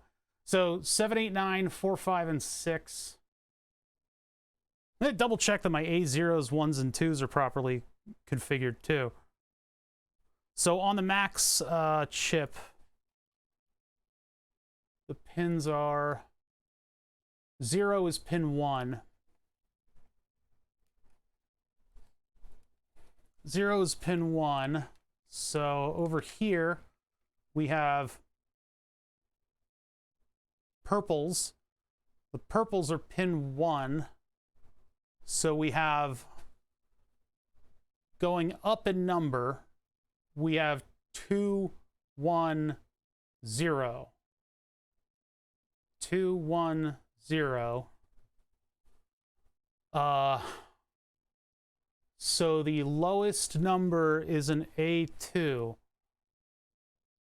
Blech. Lowest number is an A2. And that would be GP4, just like it is in here. And then I need to go to this one.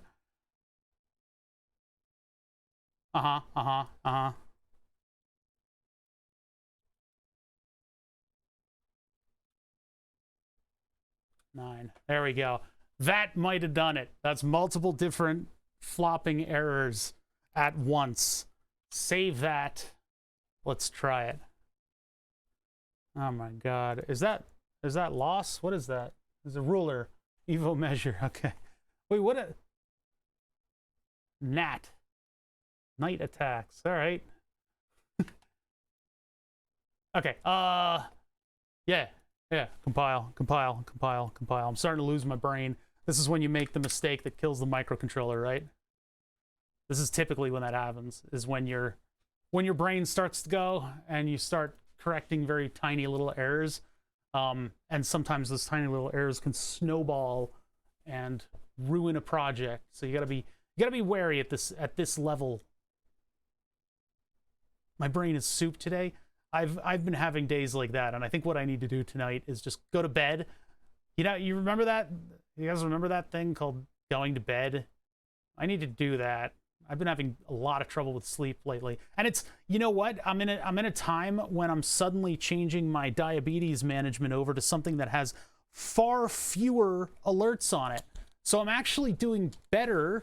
It's just I've been fucking shooting myself in the foot by not going to bed, you know, early. Instead, all the cool stuff on Twitch happens in the middle of the night. I'm sure it's worse for you, Turbonad. I'll fucking wake up and England will be into its early evening and interesting stuff is going on. But for you, all the cool stuff happens in the goddamn center, the exact middle of the night. Sleep is that newfangled caffeine substitute. Yeah, but you don't want to get addicted to sleep. It's a bad habit. People make a very regular habit out of it. No, listen, if you're below the age of 500, like I am, build up a good sleep habit. It's gonna pay dividends for your health down the line. Think about it like investing in the new shitcoin early. My sleep habits suck, and I can't continue like this. And we've got a dog now, so the dog's gonna hopefully get me to be quite a bit more regular in terms of, you know, waking up in the morning. And if I wake up early, I will go to bed earlier. I'll just naturally do that. I used to get up at 4:30 in the morning and go to the gym. Look at me now. I'm perfectly spherical in every way. I'm massless and of uniform density, and I'm perfectly spherical.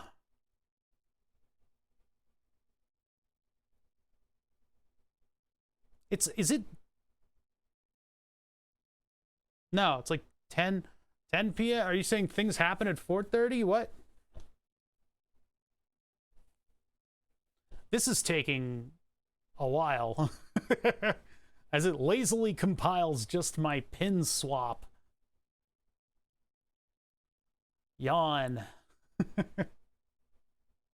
Oh, that's right. I said 4:30 earlier. Getting up at 4:30 is madness. The sun's not up yet. There's no traffic. Nobody has any expectations of you that early. It's perfect. God, these USB micros are going to be the death of me. Plug. All right. prefer to think of you as the ideal continuum potato. Oh, I'm not smart enough for that. What is that? Not smart enough for that one. All right, key tester.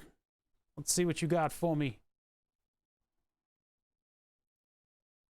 Yeah, you gotta wake up early enough that your body doesn't realize that you're awake yet. Older I get, the earlier my body wants to wake up. We let all the non-nocturnal people determine. I've upgraded it to no keys working. 4:30's bedtime. Yeah, when the birds start chirping, you gotta go to bed. Why do no keys work? Did I totally screw up all the pins?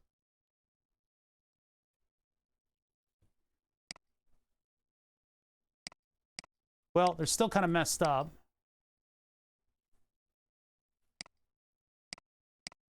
V key works. I got a random F5 in there though. P key. Okay. O key. Damn it. I key. Damn it, that's a control. U key. Really? Y, T, T is Z. So if the P key works, which is stored in the balls,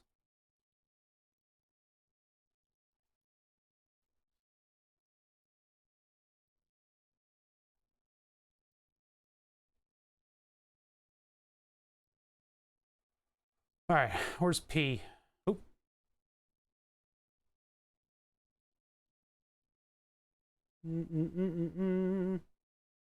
O, then P.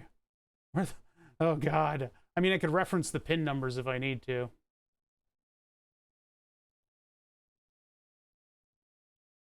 P was in a weird spot, wasn't it? I did all these row and column swaps because I had to reconcile the wiring down here. Yeah, my grid is totally different from what you would expect. This is the code 10 keyless is all over the place. And it's even worse because of the way I'm doing the chips. We've also added muxes to this thing, which makes it even more complicated, but that's why everything is weird. 4-4? Oh, that's right, it was a symmetrical one. So 4-4 is the P key. That would also mean the 0 works if it's a row thing. 52 months of constant bothering. What's up, Dat Deets? I thought you had a first badge. 52 months. Damn, dude. Thank you so much. Dat Deets, thank you so much for supporting the channel for so long. I really appreciate that. So the 0 button. Oh, 9 works. That would mean 0 doesn't. P does. 9 does. P and... Oh, but 9 comes in as Z. P9 commonality, row 4's P. 4-4 P. 9 is completely separate. The 9 button, that is. Z isn't even on that row. 9 is... Yeah, I know, I see it.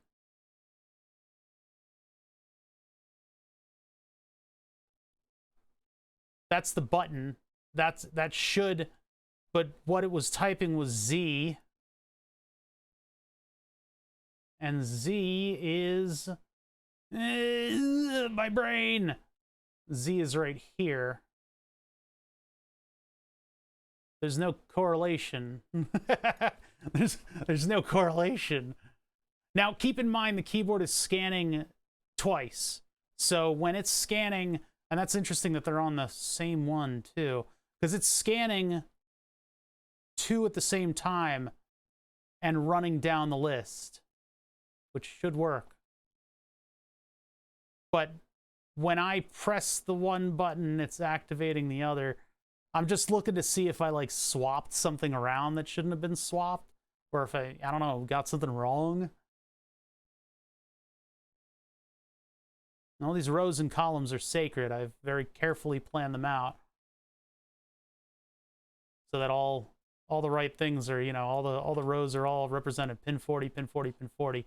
these 4 were moved to a clear location so that we could lower the number of overall pins that are used in the entire diagram of things. So I doubled up these 2, and then I moved the both of them over.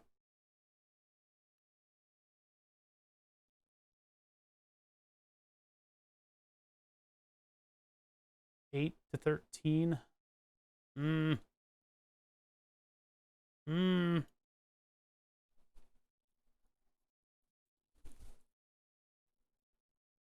Yeah, I guess I could do home row, or the 0, 0, which would be, well, the 0 button. What is the 0 button? Where's my keyboard tester? I got too many windows open. I think when I'm done stream, I'm gonna like just knock down all these fucking windows. So if I hit the 0 key, it's a blank section, of course. Let's test the other row zeros then. 8, 7. 8. 8 is F8. 7 is nothing. 8 and 7. 8 is F8. That is a transpose. Look at that. 8 is F8. 7 goes to nothing, so that's not consistent. Huh. we got a couple things going on here.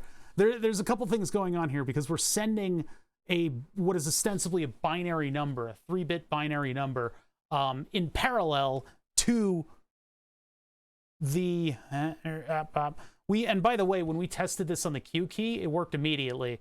So what we're doing is we're setting a row and then we're setting 2 column pins at once. So whatever that binary number is that goes into A0, 1, and 2, it needs to correlate to the key map. Oh my God. So if I'm sending the column here and the row to these 2, and I have these pins flipped, what the hell happens? It's just a mess. It appears like some of the stuff is functioning. Like my P key worked. In which case we would know that symmetrical 4-4 works.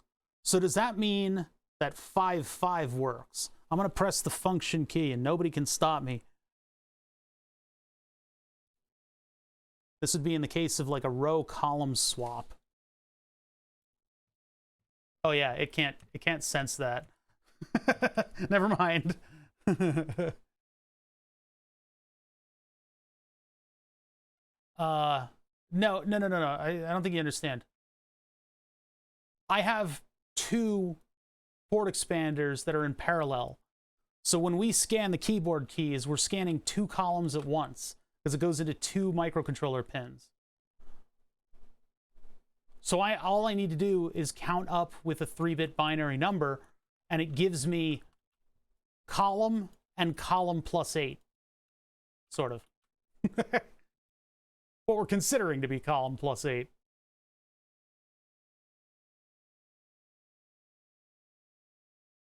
Just like this. So this is how I remapped it from 0 to 16, and then there's a blank spot in 7. There's nothing is in 7 because that's the 16th. It's a wacky thing, but it'll work when I get it to work. It's just when we get this stuff mixed up, it causes a lot of strife. Gonads and strife. Let me look at the microscope again. I wanna take a look at these pins. Oh my God, it's the filthiest F5 I've ever seen.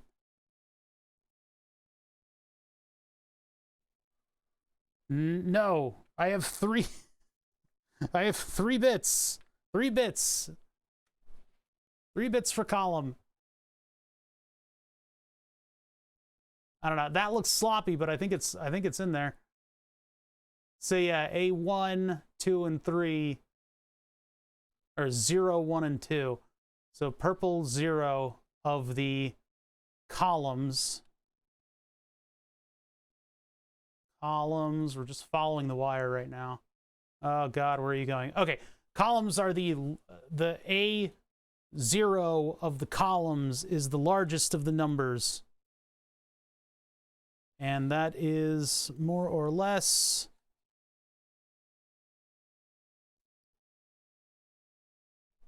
confirmed. 654. Nope, I did it again. Yeah, it has to go 654, and this one is 987. 98 giggity 7 6 5 4. So that means that, hold on, I gotta cross, double cross, triple cross reference A0. So this one basically goes up and over, and then it goes to the lowest pin on the microcontroller. So A0 of the columns, both at once, is the largest number, GP 987,654. Okay, this might do it. this might actually do it.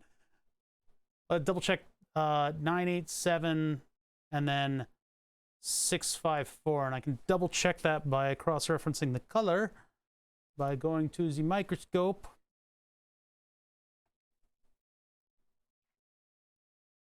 Purple, white, then black. Okay, yeah, same deal. Okay, all right.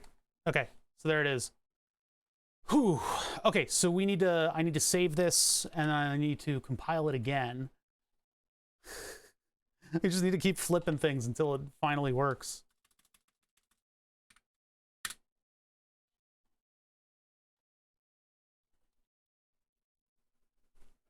Just keep turning it off and on again until you feel dizzy. Okay, sorry, stretch. Bada bing, bada bang, bada bingus. I'd rather be doing the circuit work, the physical work of actually putting the transistors in there, which would have been easier to do if Pyro had kept his mouth shut. Actually, if Pyro had kept his mouth shut, I would have blown up the Pico Pi, which could have been good content, but I don't think it would be very dramatic when it blows up. I think it would just stop working. It's kind of weird that for like a development system that you wouldn't put any special features on your microcontroller to either be 5-volt tolerant or at least just not like die at 5 volts. It's kind of frustrating that that would exist on a development platform, a platform that you know, users of a variety of skill sets are gonna be utilizing. Never let the magic smoke out. It could have been a nice dramatic live stream fail. You know, last time I've had one viral thing, and that was when I blew up a capacitor. Where did you learn all of this? Oh God, I don't even know where to start on that. I knew nothing about QMK a week ago.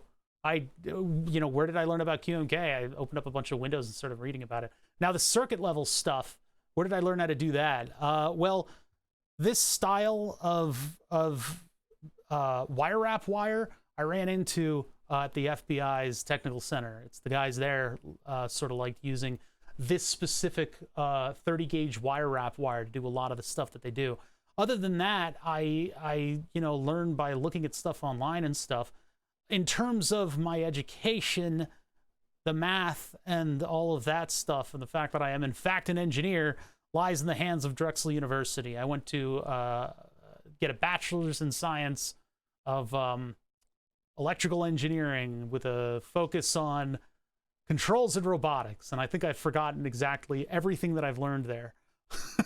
But I've always had a love for electronics, and I've been doing this kind of stuff for a long time. There's a book that I read as a kid from Radio Shack, took a lot of margin notes in, that taught me a lot of the initial circuit stuff. Now there's better resources now. You know, back in my day, back in the 90s when I learned all this stuff as a young boy, back in the 1992. Back then, the first project that they would throw you at is, here's a 1 to 10 transformer, plug it into the wall, and now you've got 12 volts AC, and you can put that through a rectifier. That's like, whoa, hold on a minute. You're asking people who know nothing about electronics to fucking plug shit into the wall? That is completely unheard of today, and it is not where people should start. And in fact, digital electronics is so much fun, this kind of stuff too, where you're actually coding things and you can have like something you wrote on the computer actually influence the real world. That is brilliant. It's so cool and it's so capable and it's so comprehensive that you can spend all of your time in there and never have to plug anything other than a certified, fused, and safe wall wart into the wall. I've managed to not create viral content with a mill. Yeah, I know you guys think everything I do on the mill is wrong, but... Forest Mims, there it is. Hold on, let's see if the book command.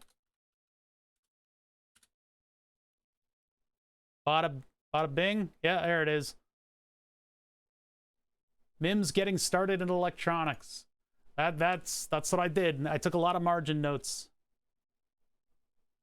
It's very cool, and I'm in awe of watching you. Thank you. I appreciate that. I know I get that comment a lot, and it's a weird.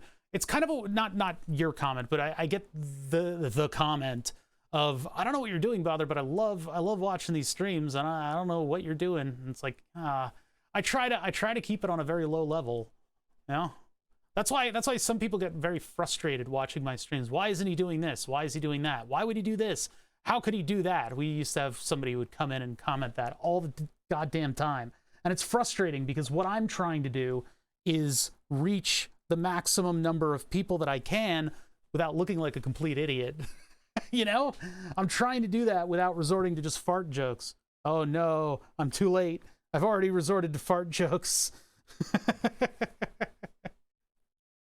Yeah, somebody wires the transformer in reverse and then you have a multiplier. Oh no. All right, let's see here. We use the fart jokes to enhance the other stuff that we're doing. Where is my keyboard tester? What happened to it? Is it safe? It's down there. Okay. Reset. P key. O key. R key. Oh my god. N key. H key. U key. B key. All right, that's all I need out of my keyboard. We're done here. Have a good one, everybody, and I'll see you tomorrow.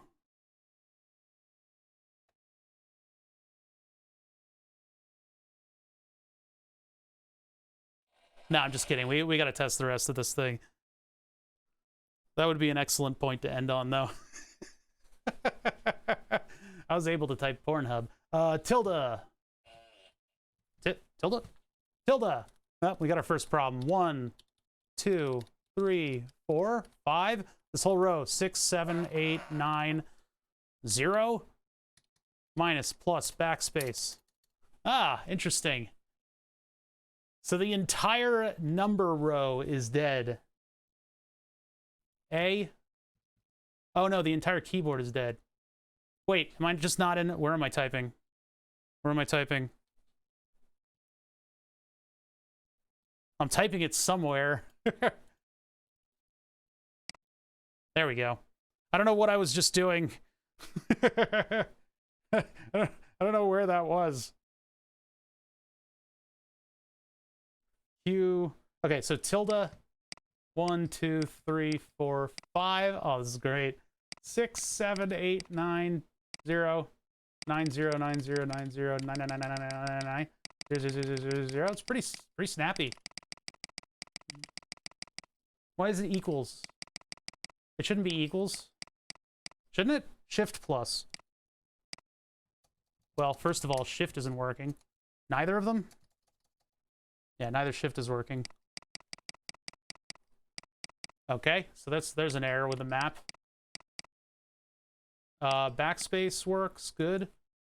Let's do the next row. Q, W, E, R, T, Y, good. U, I, O, and then P, bracket, bracket, good.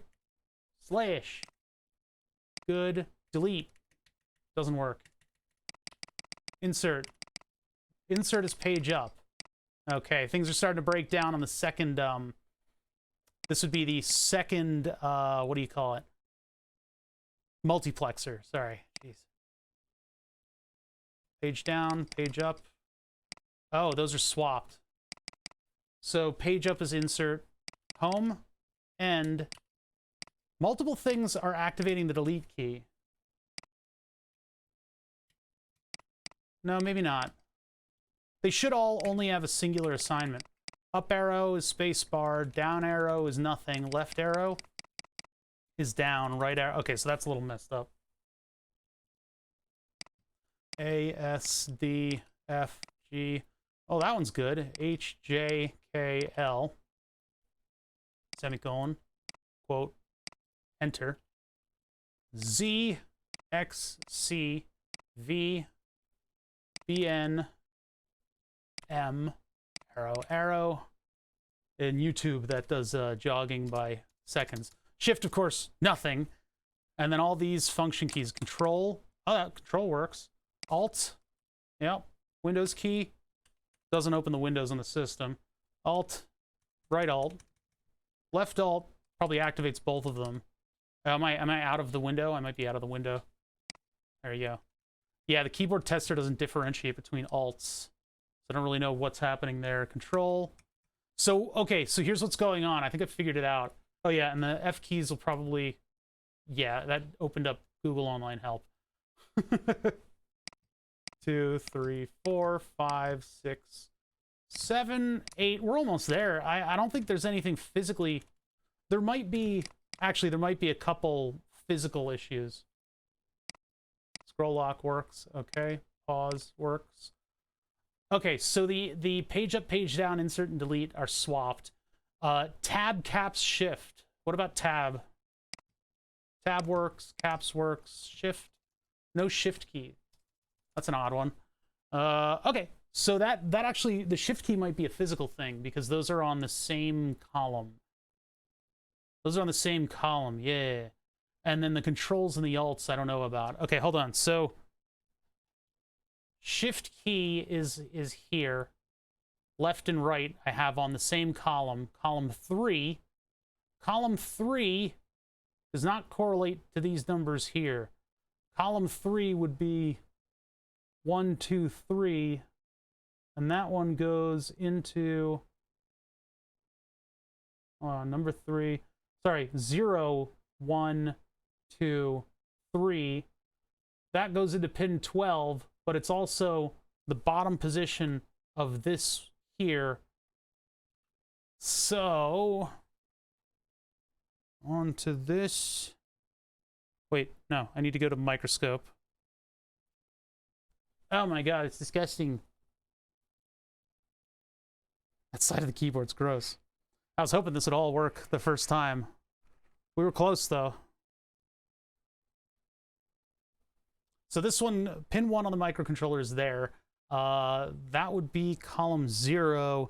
And then column 3... where's column 3? No, wait, it would be the other one. It would be the other one. Column 3 is over. Hold on.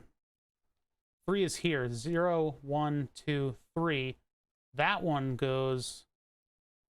Oh my god. It's my confusion over which one of these is which. So, 0, 1, 2, 3. So that's this. Up like this. Oh my god. Oh my god, I'm losing the wire. Hold on. Is it there? And then, that dip is messing with my head. Right there. There it is. This pin. So, 2 up from the bottom. Oh my god! I wanted that.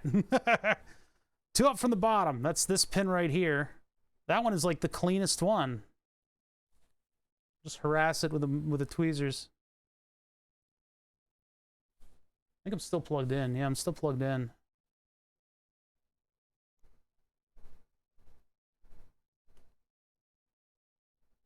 Yeah, that's like the cleanest one that I've done. 1 up from the bottom. Hold on, it's this one. Right here.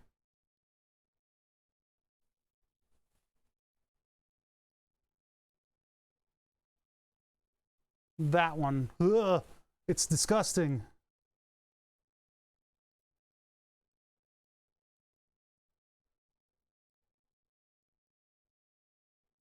And that seems to be attached. Is that correct? Wait a minute, but that one's there.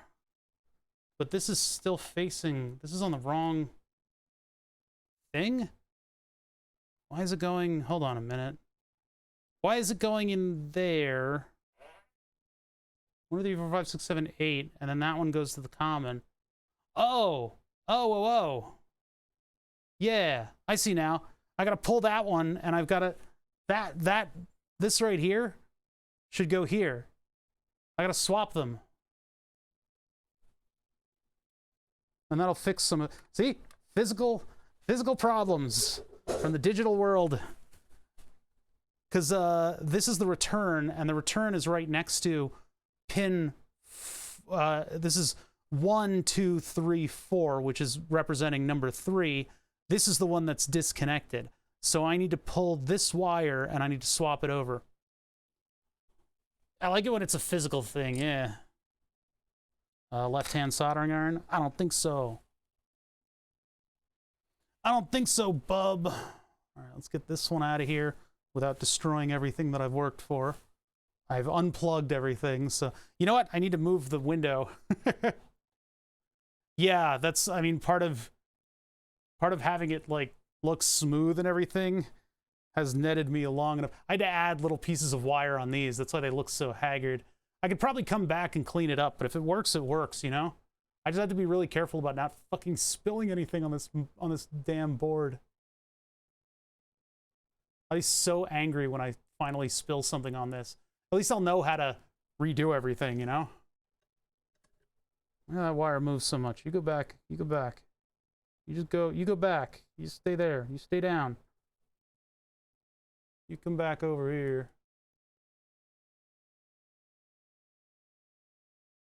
Now, do I just... Yeah, I think I clip it and strip it. Strip it. Okay.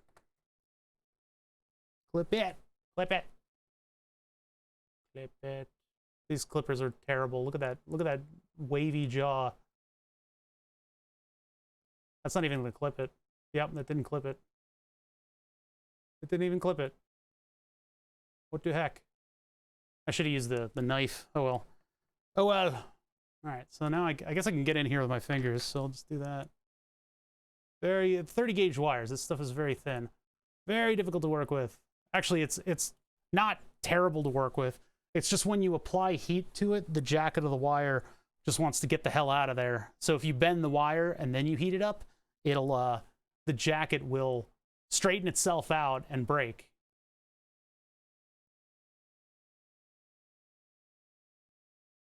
I don't think this will fix every one of the problems that we saw, but at least we don't have to recompile for this.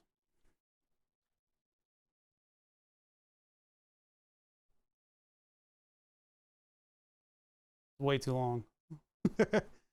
Dang it. Fine. Fine. Out of your way. Out of your way. You freaking... Give me the knife. Give me the knife. Do it again. This time correct.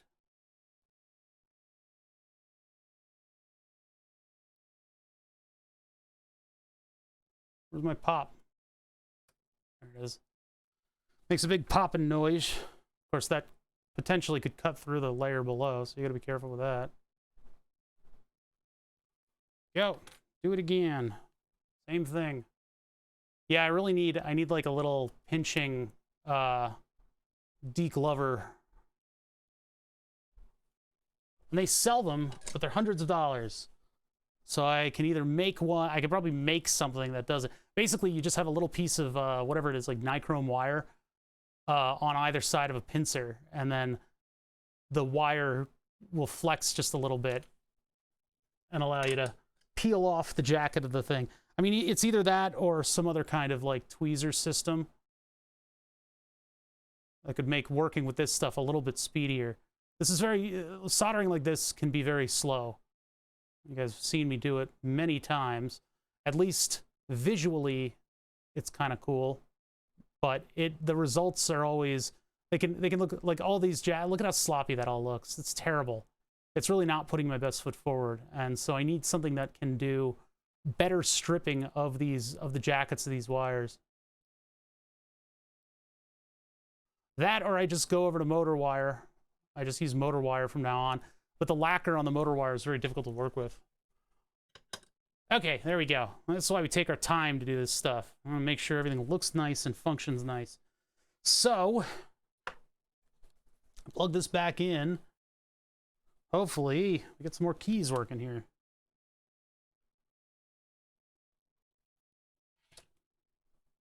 Wow! I think it just alt-tabbed me into something else. Hold on. Oh boy. Reset. Why did that open a new window? Oh boy. I think one of the modifiers is stuck down. That's not good. Thank you guys for the follows. Well, control doesn't work no more. Windows. Alt. I might not. I don't think I'm in the space. Hold on. Function. Right control, left control, shift. Nope. Enter works, but shift still doesn't. Arrow keys. Nope. Still thinks it's spacebar. Yeah. Arrow keys are still messed up. Page up and page down are probably still swapped. The one that we were looking at was the shift keys, which, I mean, we did fix that. What was on that? What was on that column? So we actually made this work. So that was column 3, 0, 1, 2, 3. Column 3, end, home, left arrow, shift, and then up arrow. I don't think any of those buttons are working. End and home. End. Nope. Home. Home thinks it's delete. All right, so I got a little work to do to figure this thing out. Because so when it's scanning, what it's doing is it's reading. Where's the? When it is scanning, it is reading the two halves, the two sides of this line at the same time. So all the keys that are messed up are on the left half. All the keys that are functioning are on the right. Why did it end up like that? Just because that's how the wires ended up. That's just how the wires ended up. So unfortunately, the key scanning is being done, you know, probably most of the letters that I'm using to type stuff are getting YR wires. Yeah. Thanks, Ants. Thanks. That's getting scanned like that, right? So that means that all of the secondary things are getting scanned. It's kind of slow, isn't it? It's interesting. I guess if I were to redo it, I could split where the letters are and have it scan more letters faster, but yeah, this is the same keyboard. It's just the microcontroller finally died. But so I feel like I'm having all of my problems with the one micro and not the other one. The one thingamajig, the one mux. I feel like this one is the problem mux. But I am getting some responses. I mean, we should have fixed column 3, but apparently none of those keys are running properly. I don't know what the deal is. Our rows are good. We seem to be scanning rows properly, as far as I can tell. If I hit, yeah, like the F4 and escape and stuff like that, all those keys worked, as well as, you know, all the stuff up here. But it feels like these are the keys that work, and these are the ones that don't. which may mean that I need to do a little bit of searching here to figure out what pins are going wrong. It could be that maybe it's not enabled. That enable looks pretty solid on there. I'm gonna unplug this so I don't accidentally hit a weird key.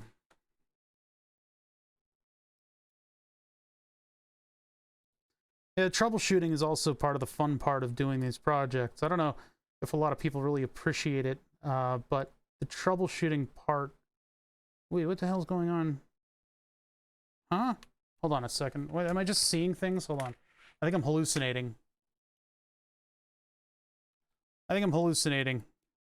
No.